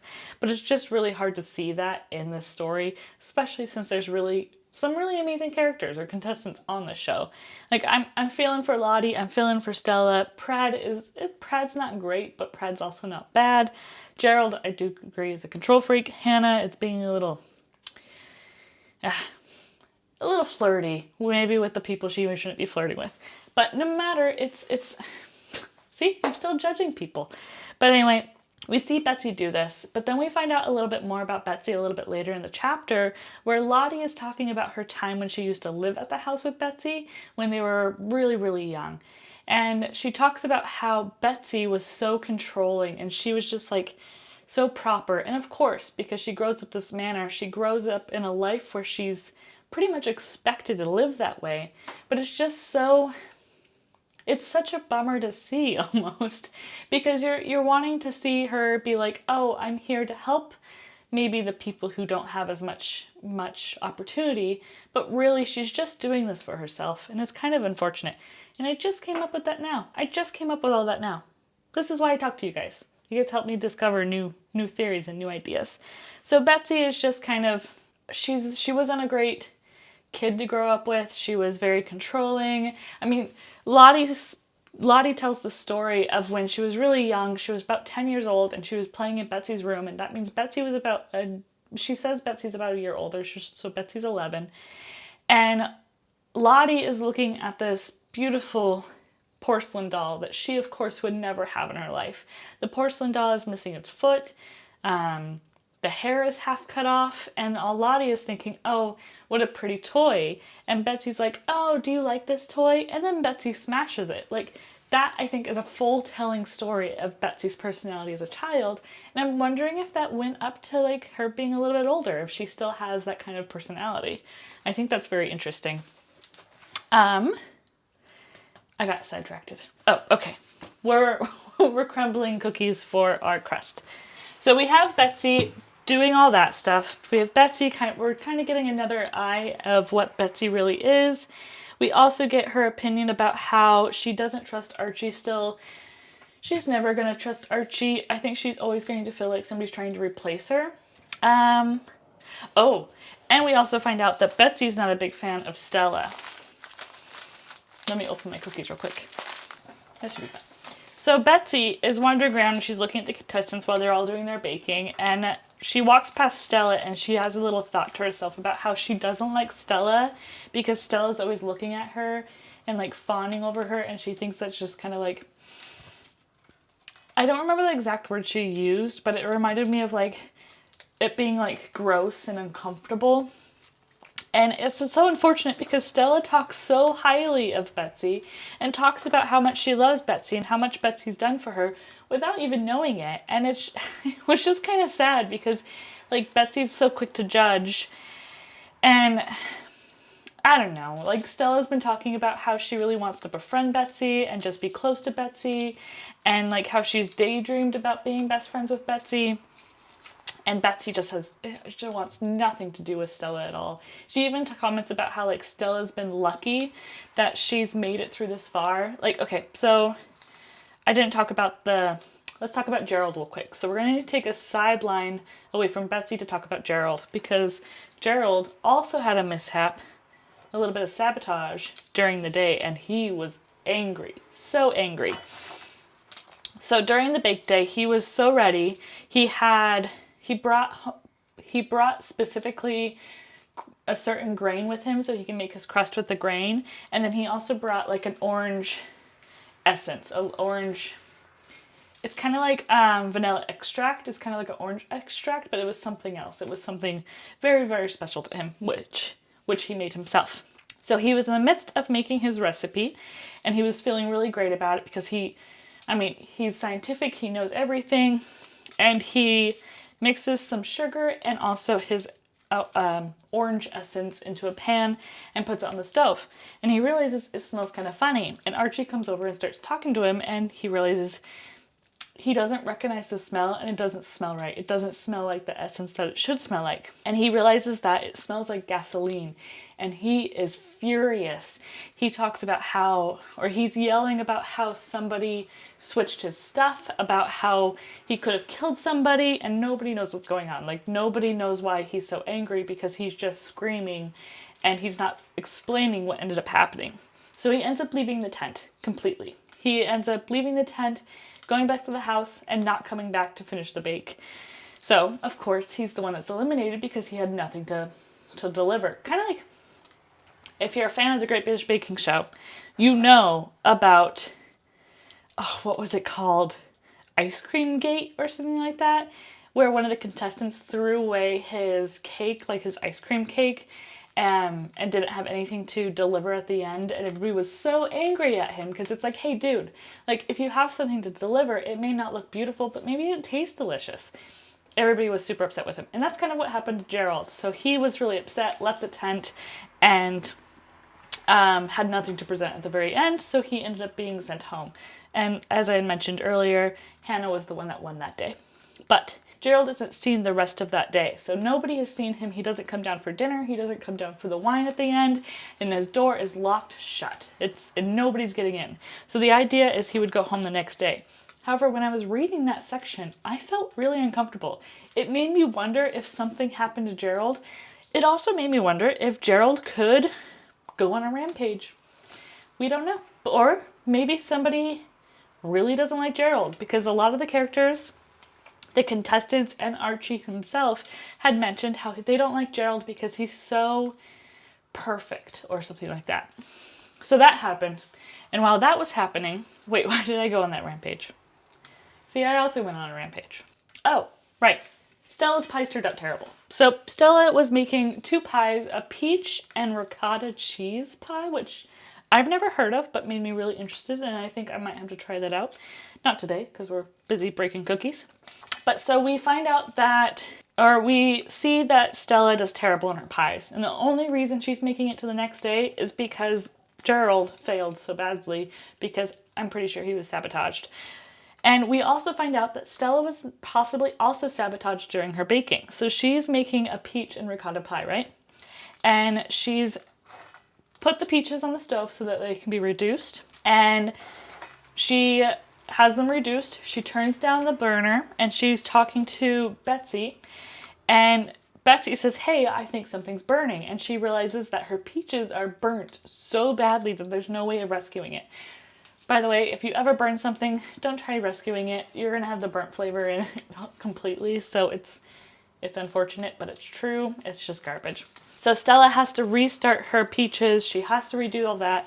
So somebody, or she forgot to turn actually the burner down, but I think somebody actually turned her burner up. So she ends up having like melted ricotta cheese on top of her peach pie, which her peach pie ended up also being burnt. It was a disaster. Her savory pie ended up being burnt as well, or like the inside wasn't all the way cooked and the outside was too cooked. It was just a mess for Stella. So she's only still there because Gerald had a sabotage that really made him just leave the tent where he couldn't present anything at the end. So we have Betsy judging Stella, not wanting to interact with Stella. We have, oh, right. Sorry, I'm reading notes while I'm making or breaking up my cookies. It's a lot harder to keep track of all your thought processes when you're doing a couple different things. In addition of Betsy not liking Stella, we also find out that Betsy's ex-husband, I believe his name is Richard, is out of the picture. He used to cheat on Betsy, he was doing a lot of bad things, and Betsy just does not like him. She only has negative things to say about her ex-husband. And she realizes that Archie reminds her of her ex-husband, not based on looks, but based on mannerisms and other things. And so I'm wondering if Betsy really doesn't like him because of that, or if he's just not a likable person. So that's all of our updates on Betsy. Okay, I kind of did my crust off camera. I apologize, but you got some pretty B-roll in there, so that's all that matters. So I went ahead and just mixed my butter and my cookie crumbs together until I had a good texture to kind of push it together, and then just put it into my pie form. So I'm gonna pop this in the oven, and it's just gonna be at a low temperature. It's just to kind of get rid of the excess moisture, so that way we have a nice firm crust. All right, where were we? So we've talked about Betsy and Betsy's problems. We've talked about Stella a little bit. Is there anything else I missed with Stella? Oh, Stella's wandering around the grounds and she realizes that she's feeling a little bit uncomfortable, and she's looking up at all the windows above her, and she realizes that she could be wandering around the grounds and people could be looking down at her, but she wouldn't be able to know. Like, she feels like she could be watched without actually really realizing it, which is kind of creepy. And I think that's an important note. I'm not sure if it actually is, but I think it is. We also get, Stella's the one that figured out that Graham's name was actually Graham. Stella and Graham run into each other. Well, Graham's kind of just hanging out and Stella's wandering around the grounds and runs into him. And then Graham's talking about how the house is really weird. It's full of rumors. And then he says this really ominous thing. He says, it's probably safer out here than it is in there. Like, who would say that to somebody, especially if you had to be in that house for a couple more days? So he's being really ominous. Ooh, and Stella catches Archie and Hannah doing their little thing out in the woods. She sees them from the window. So remember I had mentioned, of course you remember, I mentioned it literally 2 seconds ago. So Stella felt like anybody could be watching her from the windows. Now she's watching Hannah and Archie out on the grounds, kind of holding hands and doing a little flirty thing. And Archie, before they go inside, looks up, and Stella feels that he's looking directly at her. But we don't actually know. But I feel like he was. I feel like he knows. Because why mention it unless he knows? However, Stella is also a complete anxiety-ridden person, so maybe it's just in her head. Yeah. Oh, and then I had mentioned that Stella had her sabotage. So there was 2 sabotages again. Gerald and his orange stuff smelling incorrect, and Stella's peaches were burnt. So those were the 2 big things that ended up happening. Gerald, like I had mentioned, is no longer in the show. Like, he just disappeared completely after the sabotage happened. He goes into his room and he locks himself up, and Prad thinks at one point maybe he'll go check on him, not in a friendly way, he actually wanted something from from him, but he realizes that Gerald's door is just closed, and he thinks that he's just, you know, down for the count. But I think something weird happened, because he has not been available at all since that time in the tent. So we have 2 more characters to do an update on. We have Lottie and we have Prad. And we haven't really talked much about Prad until this day of baking. But while we're doing that, we're going to go ahead and froth our whipping cream, I think. So I think I am going to use some cream cheese just to add kind of like a an acidic flavor in the background. I really like having an acidic flavor when it comes to pies. It adds a nice complex addition. So I'm going to be using the cream cheese to add that acidity to this pie specifically. You can also use sour cream, but cream cheese has a nice thickness and I want to make sure the pie stays thick. So I'm going to be adding, that's why I'm adding cream cheese. But some people use Greek yogurt, some people use sour cream to add the acidity. You can also use lemon juice or any other kind of acid like that. I would say though, be careful with lemon juice and dairy products, because the citrus and the acid can make dairy products curdle a little bit. So the more you know. So we're gonna add a little bit of cream cheese, this is a teaspoon, and I'm pretty sure I just added like 2 tablespoons, but it's cool. Whoops. We're gonna add a little bit more. More doesn't hurt, right? This is gonna be a very rich cake anyways, or what, rich pie. Sorry, it's not a cake, it's a pie. So we have our cream cheese. We're gonna add a little bit of powdered sugar to this just to make sure it's a little bit lighter, so that way when we're mixing the whipping cream into it, it doesn't get too weird. So I'm gonna add a little bit of powdered sugar. I'm so sorry you're getting a baking lesson while you're trying to figure out what happened during the golden spoon. But I thought this would be fun and interesting, and I hope it is. Powdered sugar to my cream cheese. I'm gonna grab another spatula so I'm not making a bunch of noise and banging around stuff for you. We're just gonna press this together. Okay, so let's go ahead and do an update on Lottie. So as I had mentioned before, Lottie's mother actually worked at Betty's house when Betty and Lottie were younger. So Lottie ended up only having her mother around. She didn't have her dad. We don't know anything about her dad. And we find out that Betsy's family actually hires her and says, hey, you can move in with your kid as well, which is actually really nice. But we find out also that Betsy's mother does not like her. Doesn't like Lottie around. Like, she's always giving her the stink eye. Isn't really interested in her. Betsy's dad is friendly with Lottie and Lottie's mother, but only when his wife isn't around or Betsy's not around. And we find out that Lottie just kind of lives there, does her thing, but doesn't have much else in her life. Like, she doesn't have a lot of toys. But we do know that one night, Lottie's sleeping and her mother walks in. And her mother comes to her bed and she says, let's see if I wrote it down. She says, things are going to get better for us. And then that's the last thing Lottie hears from her mom. So when she wakes up the next morning, I think she's 11 at this time, 10 or 11. She never sees her mother again. Like, she just disappears. And when Lottie is like, hey, where's mom? Betsy's family is like, oh, she probably ran off. And Lottie's thinking, no, she wouldn't leave me. And they're like, oh, she probably ran off. Oh, she probably didn't know what to do. She just cares about herself. And Lottie's thinking to herself, mom would never do that. So Lottie ends up getting sent to her aunt's house, I believe. And her whole life, she's been thinking about that night. She's been trying to figure out what happened to her mom, which is completely understandable. Her mom disappeared. So she's really sad, she's really concerned, and she's really confused for most of her life.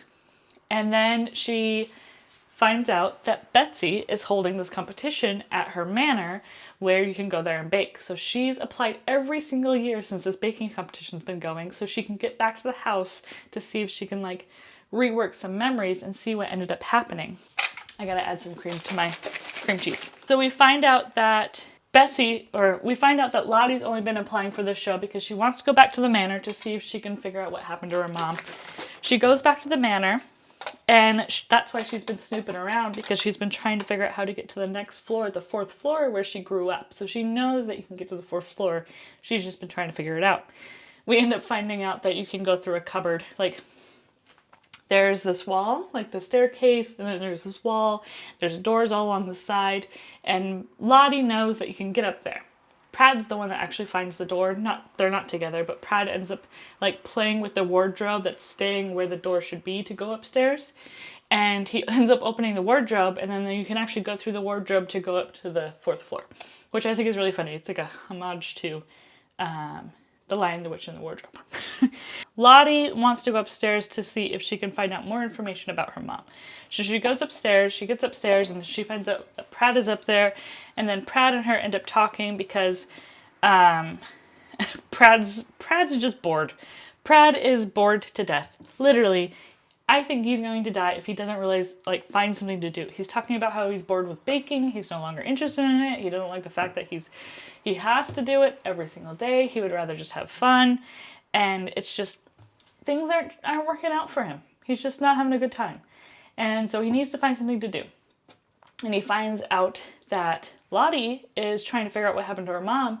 And so him and Lottie team up, and now they're trying to figure out what happened to her mom. So we don't just have a murder mystery on our hands, and we don't have just the Great British Baking Show on our hands, but we literally have multiple things happening all at once. And so this is very entertaining. I'm entertained. I hope you're entertained. And for the plot twist, Prad is like sitting on this very, very dusty bed. And while he's up there, he leans back, and then he hears a crunch, and he pulls a photo from out underneath the pillow, and he looks at the photo, and he's like, I don't know who these people are. It's probably Betsy's mom and dad. And Lottie ends up finding him looking at the photo, and she says, no, that's Betsy's dad and my mom. And they look very cozy together, very happy in the photo. Like, Lottie's mom is all smiley and cute in a pretty dress and cute heels, and you have Betsy's dad looking down at her like, oh, you're so beautiful, I love you. And so we got some stuff happening there, and I'm curious as to what's going to end up happening. So that's why I have to give you an update, so that way I can continue reading. And is there anything else about Prad? Oh, Prad also witnesses Hannah leaving dinner and thinks it's a little weird. So we also think that Prad might know that something's going on with Hannah as well. So that's all of our updates. So for a quick little recap, if that was really confusing for you, actually, let me mix my cream in and then I'll give you a recap. Gosh. This is packed. So I have strawberries, the gelatin, and the cream in there. It's very full, but we're gonna make it work because it looks and smells like strawberry heaven. As a recap, we have Betsy, who is not trusting anybody and is questioning everything, and she has a meeting with her agent about what's happening with the show. We haven't seen that meeting yet. We have Archie and Hannah being all lovey-dovey with each other and weird and uncomfortable, and we are trying to figure out what's happening there. But we also know that Hannah also has a partner back home, and she's not being very, very nice, very good. We haven't seen Peter because Peter was sent home on day 1. Lottie and Prad are busy trying to figure out what happened to Lottie's mother when Lottie was 10 and she disappeared at Betsy's home. Stella is being anxious and worried about everybody, but I just thought, she's a journalist, so she's used to trying to kind of building and putting pieces together. Is she doing that right now, or is she just being scared all the time and just like barely making it through, and she's just gonna end up on top at the end? We'll find out. And Gerald, he ended up losing day 2, Pie Day, and we haven't seen him since he's walked out of the tent. So that's what's happening. We didn't really hear from Melanie on this day at all, and we only heard from Graham when Graham was talking to Stella about how the house is unsafe. That's what we got. That's the tea. That's why it should be called the dirty spoon. Everybody's getting into something that they shouldn't be getting into. But things are happening. And I'm really, really excited because day 3 is cake day. And we know, was it Stella who was really good at cakes? I think Stella's our cake gal. And so I'm curious as to what's going to happen. Because don't forget, when Betsy walked into the tent to see what was happening in the tent during the stormy day on our first prologue day, she saw a cake at the very front of the tent. And it was sliced open and then blood fell on her. So I think Stella has something to do with this. But I don't have enough yet. There's too many moving pieces in this to be able to have enough. But there's just a lot going on. And is Gerald dead? Is Gerald still there? Or is Gerald gone? Like, what's going on with Gerald? So I'm going to go ahead and put my pie into the graham cracker crust when the graham cracker crust is cold, because it's not cool yet and I don't want to put something warm and cold together because then we're just going to get goo. So I'm going to pull my graham cracker crust out of the oven, let it cool, put it in there, and then we're going to let it set, and then we're going to come back tomorrow and slice our pie open and eat our pie while we talk about day number 3. How do you think about that? Because this has to set in the fridge for a while. This has to set in the fridge for at least 3 hours. And I don't want to wait 3 hours to continue reading. I want to know what's going to happen. So we're going to go ahead and do our next update while we eat some cake. Or eat some pie. Eat some pie. Cool. I'll see you guys on day number 3. Cake day.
Okay, we have our pie, we have our murder board, we have our book, and we know who's been murdered.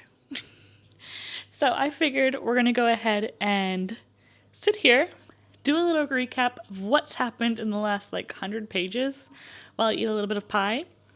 And then at the end I'm going to explain who's been murdered, but I still don't know who the murderer is. So I will go ahead and announce who I think the murderer actually is by the end of this section, and then we'll find out if I'm right. But before I even start, I do actually have to say the Golden Spoon has been really entertaining. If you're looking for a fun little mystery thriller, I do recommend reading it. I know I've given a ton away during this video, but there's actually quite a bit I haven't said. So if you're interested in this story, I recommend picking it up. You don't know who's been murdered yet, so I would say stop this video now, read it, and then come back and see if you also think the same person is the murderer. And then we can discover it together. So it's really good. It's really fun. It's not, of course, the best book I've ever read, but I've been really entertained making all my notes and trying to figure out who's done what and all the little mysteries that's been happening. And so I think it's a fun book. It's cute. If cute murders can be cute, no, they can't. But I think it's entertaining. That's a good word to use. So I think it's entertaining. It's been quite fun. And I recommend it. Also, I do have to apologize for the lighting. It's nighttime. It's nighttime where I'm at, and I wanted to update. That's what's happening. Let's see. I'm going to clip this here, but then I'm going to have to remove it after a while. But I just want to clip it there so I can eat my pie. So, where did we leave off? This is very strawberry, and very delicious. I highly, highly recommend it. I don't know if it's as good as Hannah's, but I think it's actually pretty good for being a made-up recipe. We left off at the end of Pie Day, where Gerald was sent home because he was sabotaged, and Hannah won the day because she is the pie expert. We have quite a few dirty little secrets going on right now, and it's hard to kind of keep everything organized, I'm not gonna lie. So I have a couple little notes here. As I had shown you earlier, Betsy is a fraud. She has been using Lottie's mother's recipes. So let me update you on that real quick. So Lottie and Prad are on the search to figure out what Betsy is hiding on the East Wing. They want to see if they can figure out what happened to Lottie's mother. So they do a little search. Betsy's gone talking to somebody, so they run over to the East Wing.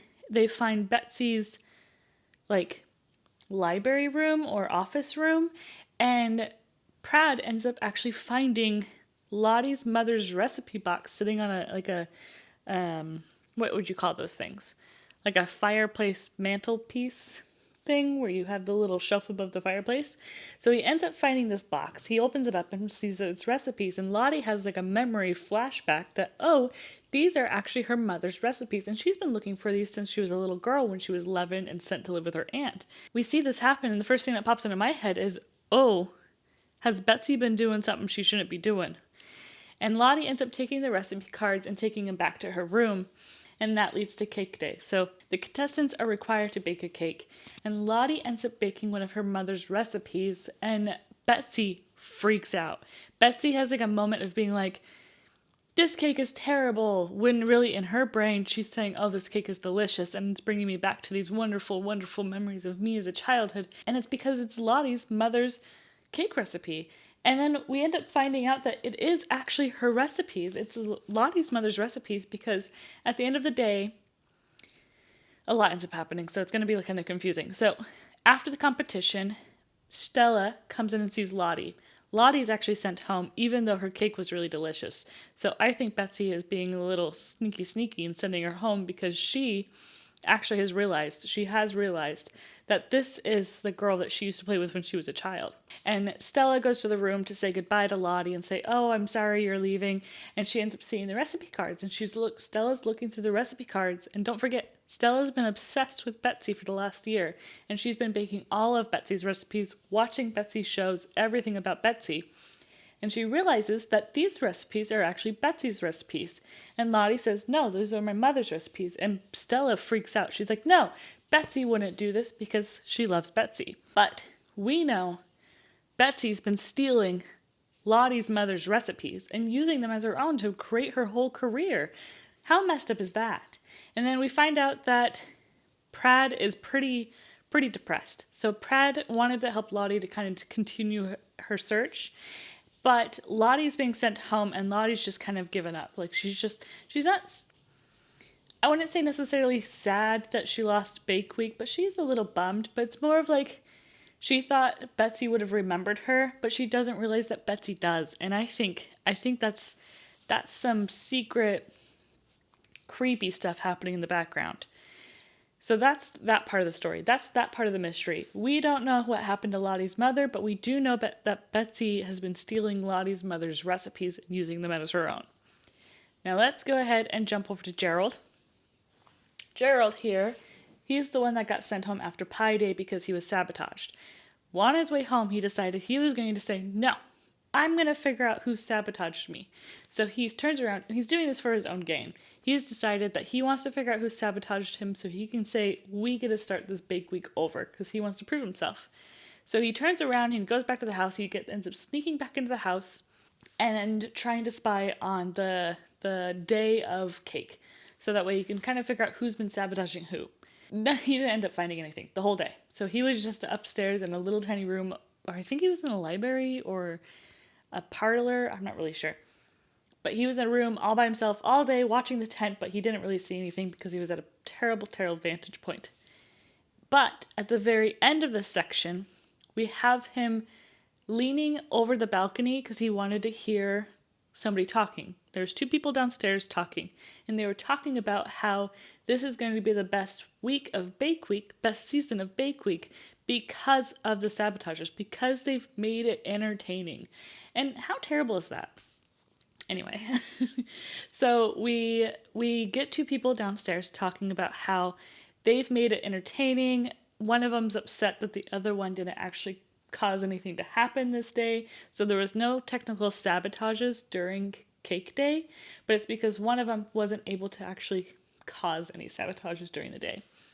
And the other person that's kind of orchestrating this situation is upset with him. She wanted more entertainment. Guess who it was? It was Melanie. So Melanie, I actually remembered at the very, very, very, very beginning, the first couple pages, Betsy's talking to Melanie. So Melanie couldn't have died. So Melanie's not dead. And it's not because I read that. It's just because Melanie was talking to Betsy right before Betsy found the body. So Melanie couldn't have been the victim. She could still be the suspect, though. Anyway, so Gerald is leaning over and he's trying to figure out who is talking, and he sees that it's Melanie. Melanie's one of them, but he can't see the other person, but he sees a plume of smoke. And I can't remember if I had mentioned this, but when Stella was walking around the grounds and runs into the cameraman is smoking. And so, connection there. Melanie's talking to the cameraman, Graham, about how they should have done some more sabotages today, or during cake day. So they're the ones that are doing the sabotages. So we have that mystery kind of coming together. But as Graham is leaning over the edge to figure out what happened, to see who's been the murderer, the balcony breaks and it crumbles and he falls. But that's where the chapter ends. So we don't know if he's been hurt. We don't know if he's the one that's been dead. We don't know what happened to Graham. And we continue on to now. Gotta turn my murder board back around. So now we have just characters Stella, Archie, and Hannah.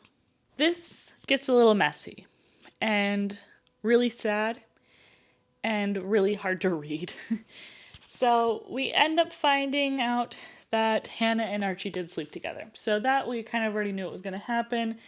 Hannah and Archie sleep together. Hannah thinks it's going to be the best relationship ever. She ends up actually... So they've lost their phones at the very beginning. Remember, they gave their phones away. But she remembers that there's a payphone in town, so she runs to the payphone. She calls her boyfriend and says, "Boyfriend, Ben, I'm not happy anymore. I found somebody else." And she's kind of dirty in this part. He doesn't seem to be too upset. Like, he's like, our whole relationship's been pretty much only about baking and only about your dreams. We've never talked about mine. And she's like, that can't be true, but then she remembers all these stories about her hissy fits, about her breaking things, about things not working out. And I do have to say, I have baked a lot, and I've had a lot of things not work out, and it does suck, but you can't throw a hissy fit, and I've cried over having terrible bakes happen, but it happens. You can't just be mad at your partner for when bakes don't work out, or you can't be mad at other people for when bakes don't work out. Sometimes they just don't work out. Sometimes it's a really hot day and your ice cream melts, or your ricotta cheese doesn't work, or there's so many things that can go wrong, but taking it out on somebody else is never something you should do. And it sounds like that's all she's been doing to her boyfriend up until this moment. And so her boyfriend is pretty much like, "Okay, yeah, I understand, but hey, be careful." Like, you can tell he still really cares about her. And instead of being like, "Hey, I'm sorry," she decides to dig a little bit deeper and make him feel even worse. Being like, "Oh, I have bigger dreams than yours." And that's when he says, "We've never talked about my dreams." And that was just such a blow. That was really painful to read. So she breaks up with her boyfriend, she runs back to the house, and she's mad at her boyfriend for not being more sad. And she decides that she's going to get dressed in a really cute dress and go see Archie, and then live her future life with Archie, being Archie's girlfriend, and moving to LA or New York with him. And that's where things get even a little bit more hard. So she sneaks over to Archie's room. So Stella has realized there's a story here. She has her reporter brain on, she has her journalism brain on, and she realizes that there's a story behind the Archie and Hannah thing. We have this big top baker guy, Archie, who's taking advantage of young, pretty contestants who are on his show. And Hannah realizes that she wants to write a piece on this. She wants to submit a piece on this. Her journalism brain is on, and she's ready to really commit to this. So she decides to go ahead and write a piece, but she needs to sneak and follow Stella to Archie's so that way she can witness what's going to happen. And so she follows Hannah to Archie's, and she's behind the door while she hears kind of a discussion between Archie and Hannah, and during that time she starts having a blackout, but we get kind of a flashback. And this is, again, a very painful subject, very hard. She ends up talking about being taken advantage of by a mentor in her company, the company that she was working for, her dream company, and he took advantage of her. I'm not going to go into more detail, but I would say there are some content warnings for SA. So just know that that's in this book, and it's a really hard part, to read, but you start to really understand why Stella has a hard time dealing with certain situations. So when she starts hearing this interaction between Hannah and Archie, she starts having a flashback to those moments, and that's when she gets scared and she blacks out. That's that part of the story. So now we have our three main groups. We have the sabotages happening over here. We have Lottie, Prad, and Betsy's and Lottie's missing mother over here. And then we also have the Archie, Stella, and Hannah drama happening over here. A lot happening. And then we figure out that somebody's been murdered. Somebody has died.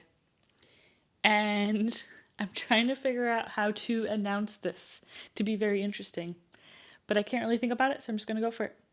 So Betsy walks into the tent, and we know this part. We've read this part. This would happen at the very beginning.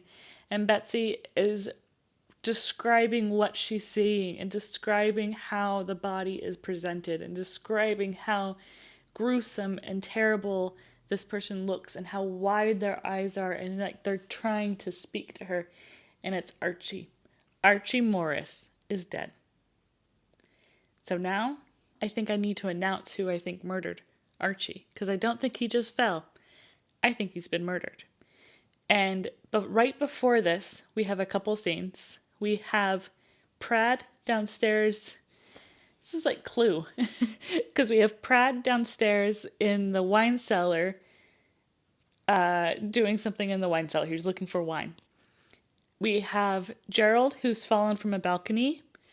We have Hannah, who's run back to her room crying and feeling angry, very, very angry. We have Stella, who's in Archie's room. She wakes up from her blackout. She's drenched, completely soaked. The window of Archie's bedroom is open, and she is laying on the floor. She feels sore, and she's drenched. And she doesn't remember what happened, but she's in Archie's bedroom, where Archie was last seen.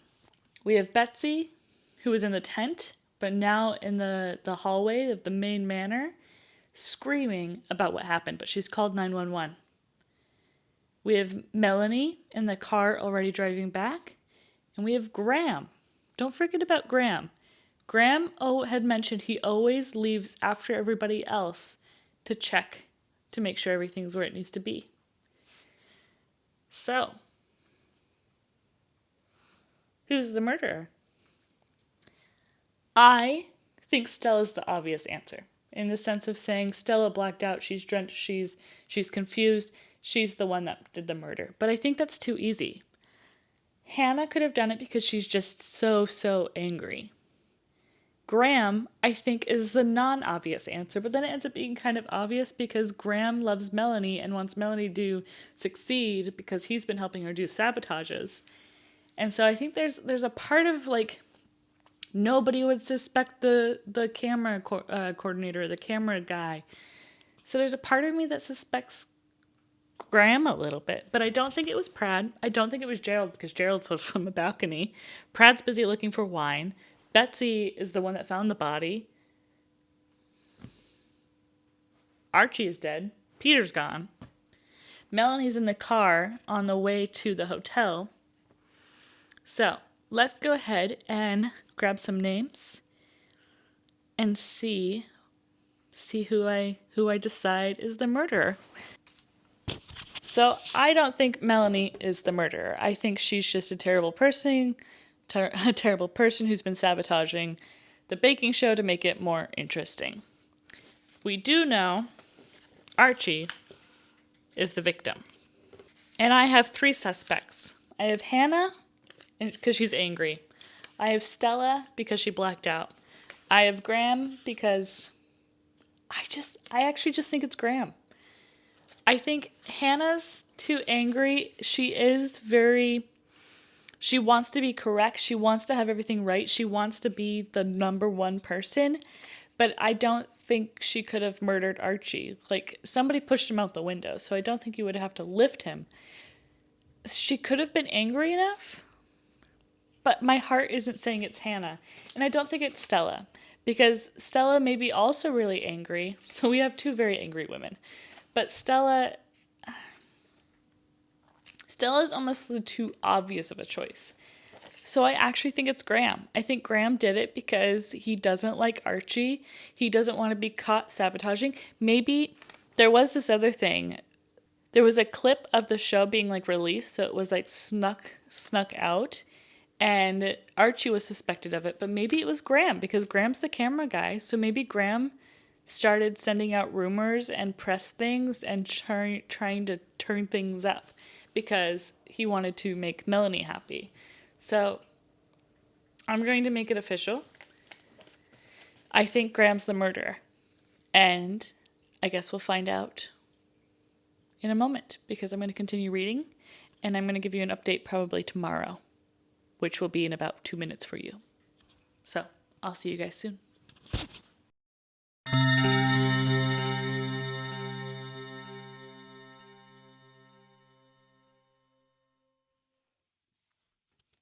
Wow. What a roller coaster of a book. This was really actually entertaining. I haven't had so much fun reading a murder mystery in such a long time. And there's a part of me that's wondering if I had so much fun because I was trying to solve the murder. But I do think that I would have had fun no matter what, just because we had that kind of baking atmosphere, and the Great British Baking Show is one of my favorite shows. And then also just baking is such a joy. So reading about the recipes and reading about the different things they did in this novel was just really fun. It was just a fun little murder mystery. So if you haven't read it, I actually recommend it. And I haven't said who's been the murderer. So you still have time to go read it and then jump back here and see if you also got it right or if you also got it wrong, because we don't know yet. Anyway, I'm going to go ahead and talk about my murder board, talk about this book, talk about who did it, and talk about my thoughts, because that's why we're all here, right? Because we want to know what I'm thinking. I don't know why you would want to know what I'm thinking, but you're here, we're here, and we're doing this together. So, The Golden Spoon by Jessa Maxwell. This is actually a debut novel by Jessa Maxwell. I think she did really great. I watched a little interview about her, deciding to write it and how she came up with the ideas and everything, and it's, like I said, it's entertaining. It's a fun read. I had a great time. I do have to admit, I probably, if I was reading it without trying to solve it, I probably would have gotten a little bored in the middle, but I would have still been entertained by the different recipes or the different combinations of flavors that they were coming up with throughout the novel. You want to know if I'm right or wrong. I know it. I know you want to know. And let me start here. Sorry, I'm rambling. So I chose Graham because I couldn't figure out anybody else. I thought Graham was the most probable suspect because we hadn't heard from him very much. And I was like, it has to be him because he's being all like sneaky and stuff. And maybe he's trying to impress Melanie or something like that. And then I hadn't read it for a good 15 hours. So I went to bed, I had to go to work, and I finished it last night. So that's why it was really, really dark as I was finishing it. And that's why it's light out, because I had to process all my thoughts and feelings and then come back to you today. So let's move you down a little bit. Okay. So I thought it was Graham. And then I was thinking while I was at work yesterday, maybe it's Lottie. Maybe Lottie's so upset with what's going on, and Betsy's being kind of weird and mean and just righteous out of all of the things that are hers. Like, I think at the beginning we saw Betsy as this grandmother character that the world or the network was also trying to present to us. And I think it's really easy to fall for that kind of aspect of a character, especially when that's the aspect that somebody's trying to show us and promote to us or encourage us to follow. And then we start getting like little scenes of Betsy being kind of weird and just distant from other people. Like, you can definitely feel there's this class crash. Like, she doesn't interact with people who are lower than her. And I think that's really present when we start seeing the relationship between Lottie and Betsy when they were actually younger. And you can see that interaction kind of continuously building up. And then there's this like thing where she wants to be separated from everybody, that everybody can't go to the East Wing. And you think, okay, well, yeah, it's her private property. It's her private life. But then there's this still thing of being like, yeah, the help was also not allowed to go to the East Wing. So there's just a lot of little hints of her unfriendliness and her misunderstanding of how people should interact with each other, and how ages have changed and how we don't live in that society anymore. I mean, some people think we do, but we're all the same. We all do the same thing. We all have to do the same things every single day. We have to wake up and we have to do our life and we have to go to sleep. There's some other sayings that are very popular, and I'm not going to use them because I'm classy. But so we see Betsy and Lottie kind of having this very weird relationship, but I didn't see a reason why Lottie would want to kill Archie. So I still felt like that was really odd. Betsy didn't like Archie, but not enough to kill him, other than if he were to steal her show, but that still wasn't clear. That's one hole I think I didn't really get. I still don't understand what was going to happen with Betsy's show if they continued on with the show. Spoiler alert, they didn't continue with the show after the murders, if you hadn't already guessed that. So I was wrong. It wasn't Graham. Graham was not the murderer. He was just the sabotager. So he was helping Melanie make the show more exciting by sabotaging the bakers while they were baking. That's all he was there for. He was there to help Melanie sabotage people. Melanie was also just a sabotager. She didn't do much. She did end up having an article written about her later on about how she was sabotaging the baking show, and the first 3 episodes were also released, ended up being a documentary, so on and so forth. So we do see that part of the mystery solved. But there's 2 other mysteries here. We have Lottie's mother, who's missing, and we have Archie, who is dead. And we end up finding out something very, very important. And I don't know if I mentioned this, and I can't remember. I've recorded a lot on this episode, or on this video. Should this be an episode?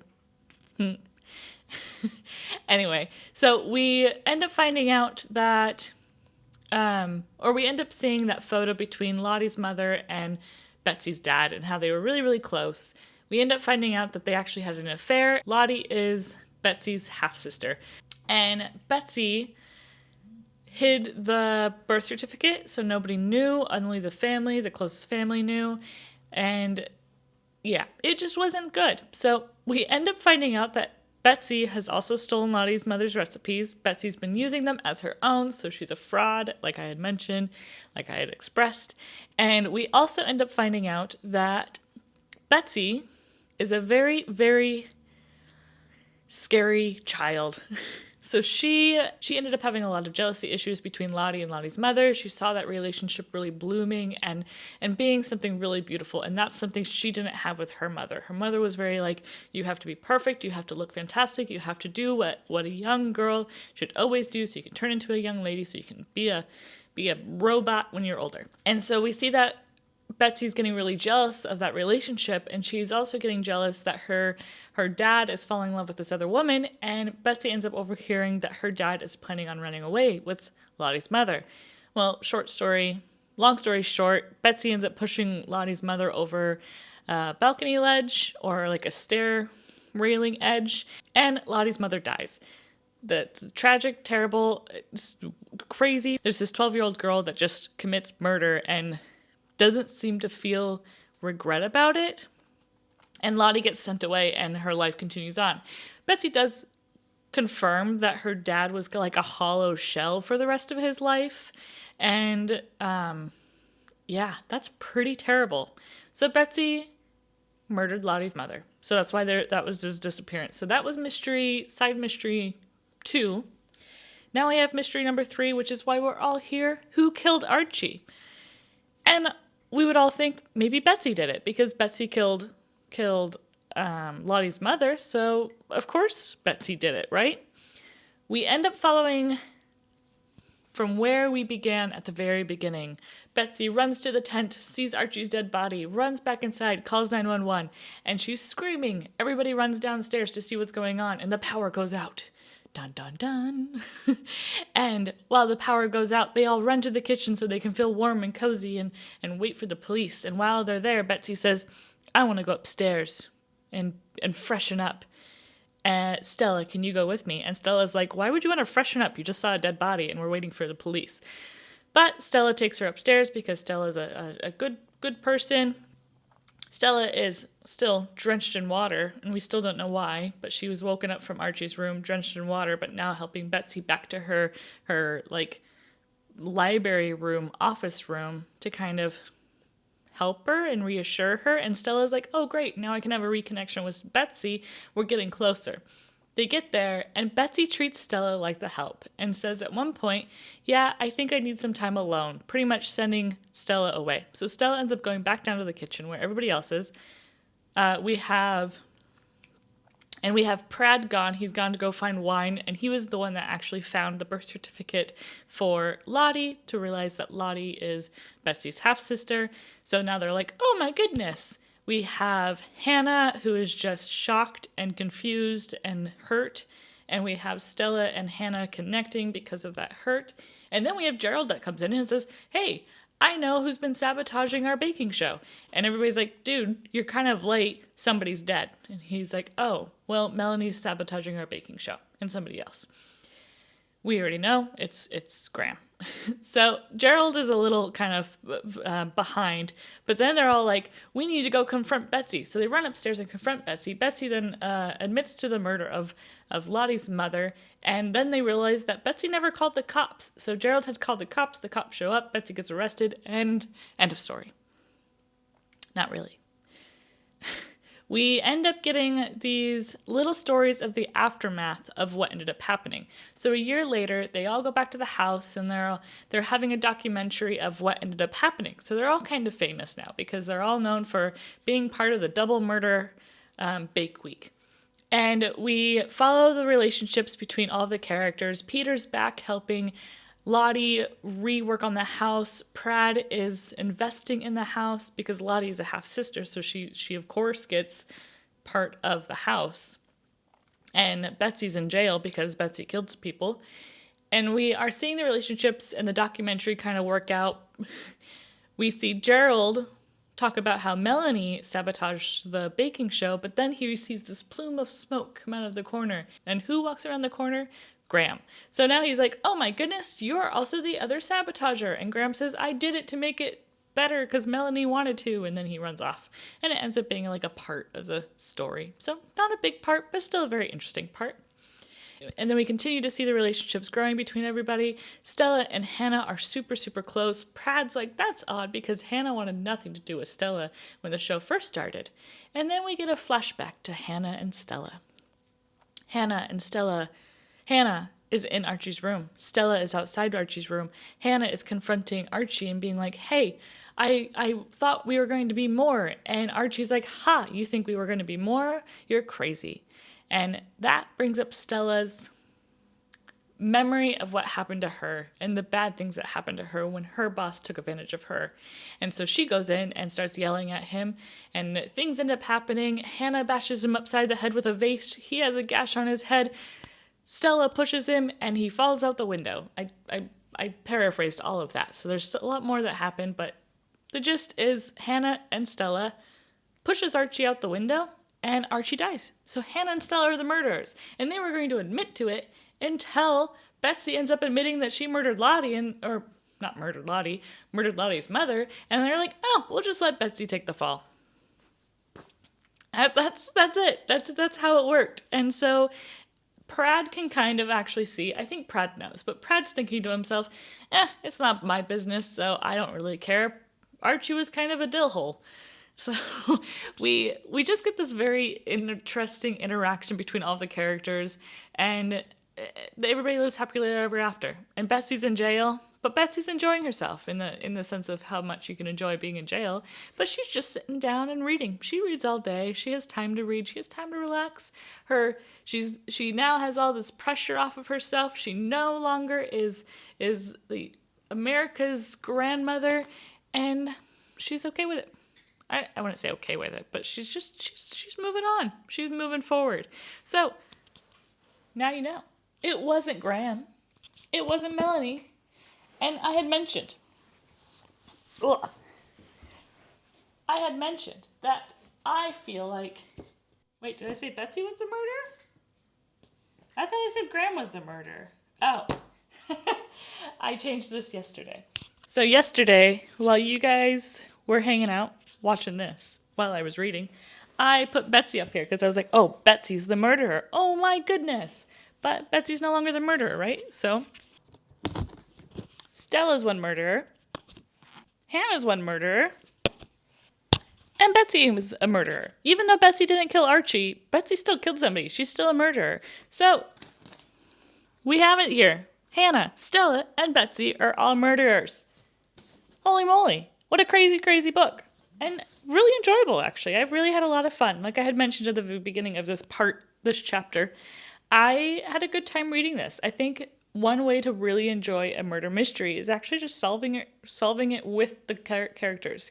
Solving it with the characters. There have been many murder mysteries I've read where I'm just reading it and then I'm like, at the end, I'm like, oh, okay, they murder them. But this one was actually really fun. It was nice to have like a little murder board. It was nice to make the connections with everybody, really trying to understand the characters' motives and thoughts. Stella is also a journalist again. She ended up releasing an article about how Archie actually seduced and was a terrible, terrible host on his cutting board show, how he was seducing young chefs and just a terrible person. Not saying he deserved to die, but he can still be a terrible person. So, yeah. A lot of stuff happened, a lot of things happened, a lot of dirty, dirty tea, and a couple murders.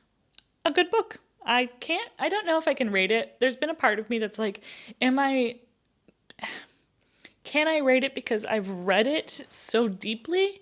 But there's a part, you know what, I'm going to rate it. I think this is a 3.8, 3.9, super entertaining. Not the best book I've read. It's good writing. It's everything's connected. There's little tiny holes, but nothing that's like so upsetting or so confusing. Everything ended up making pretty much good sense. Hannah and Stella ended up being the murderers, even though I thought they were too obvious, but sometimes the obvious answer is the answer. So yeah, good book. Happy I read it. I recommend it now that even though you know who killed everybody, but maybe you're going to read it and be like, ooh. Or maybe you stopped watching this video, read the book, came back, and now I want to know, did you also think it was Hannah and Stella? Did you think it was Betsy? Who did you think the murderer was? Because I will be honest, I'm not a good detective. I'm a terrible detective. And I shouldn't be solving murders, but maybe you liked this video. If you did, maybe I'll have to solve another murder. And maybe we'll have to look at some other murder mystery books to do, because this was actually really fun. I loved doing this. I loved talking to you guys through the process and being shocked and being able to talk to somebody about my shocking news.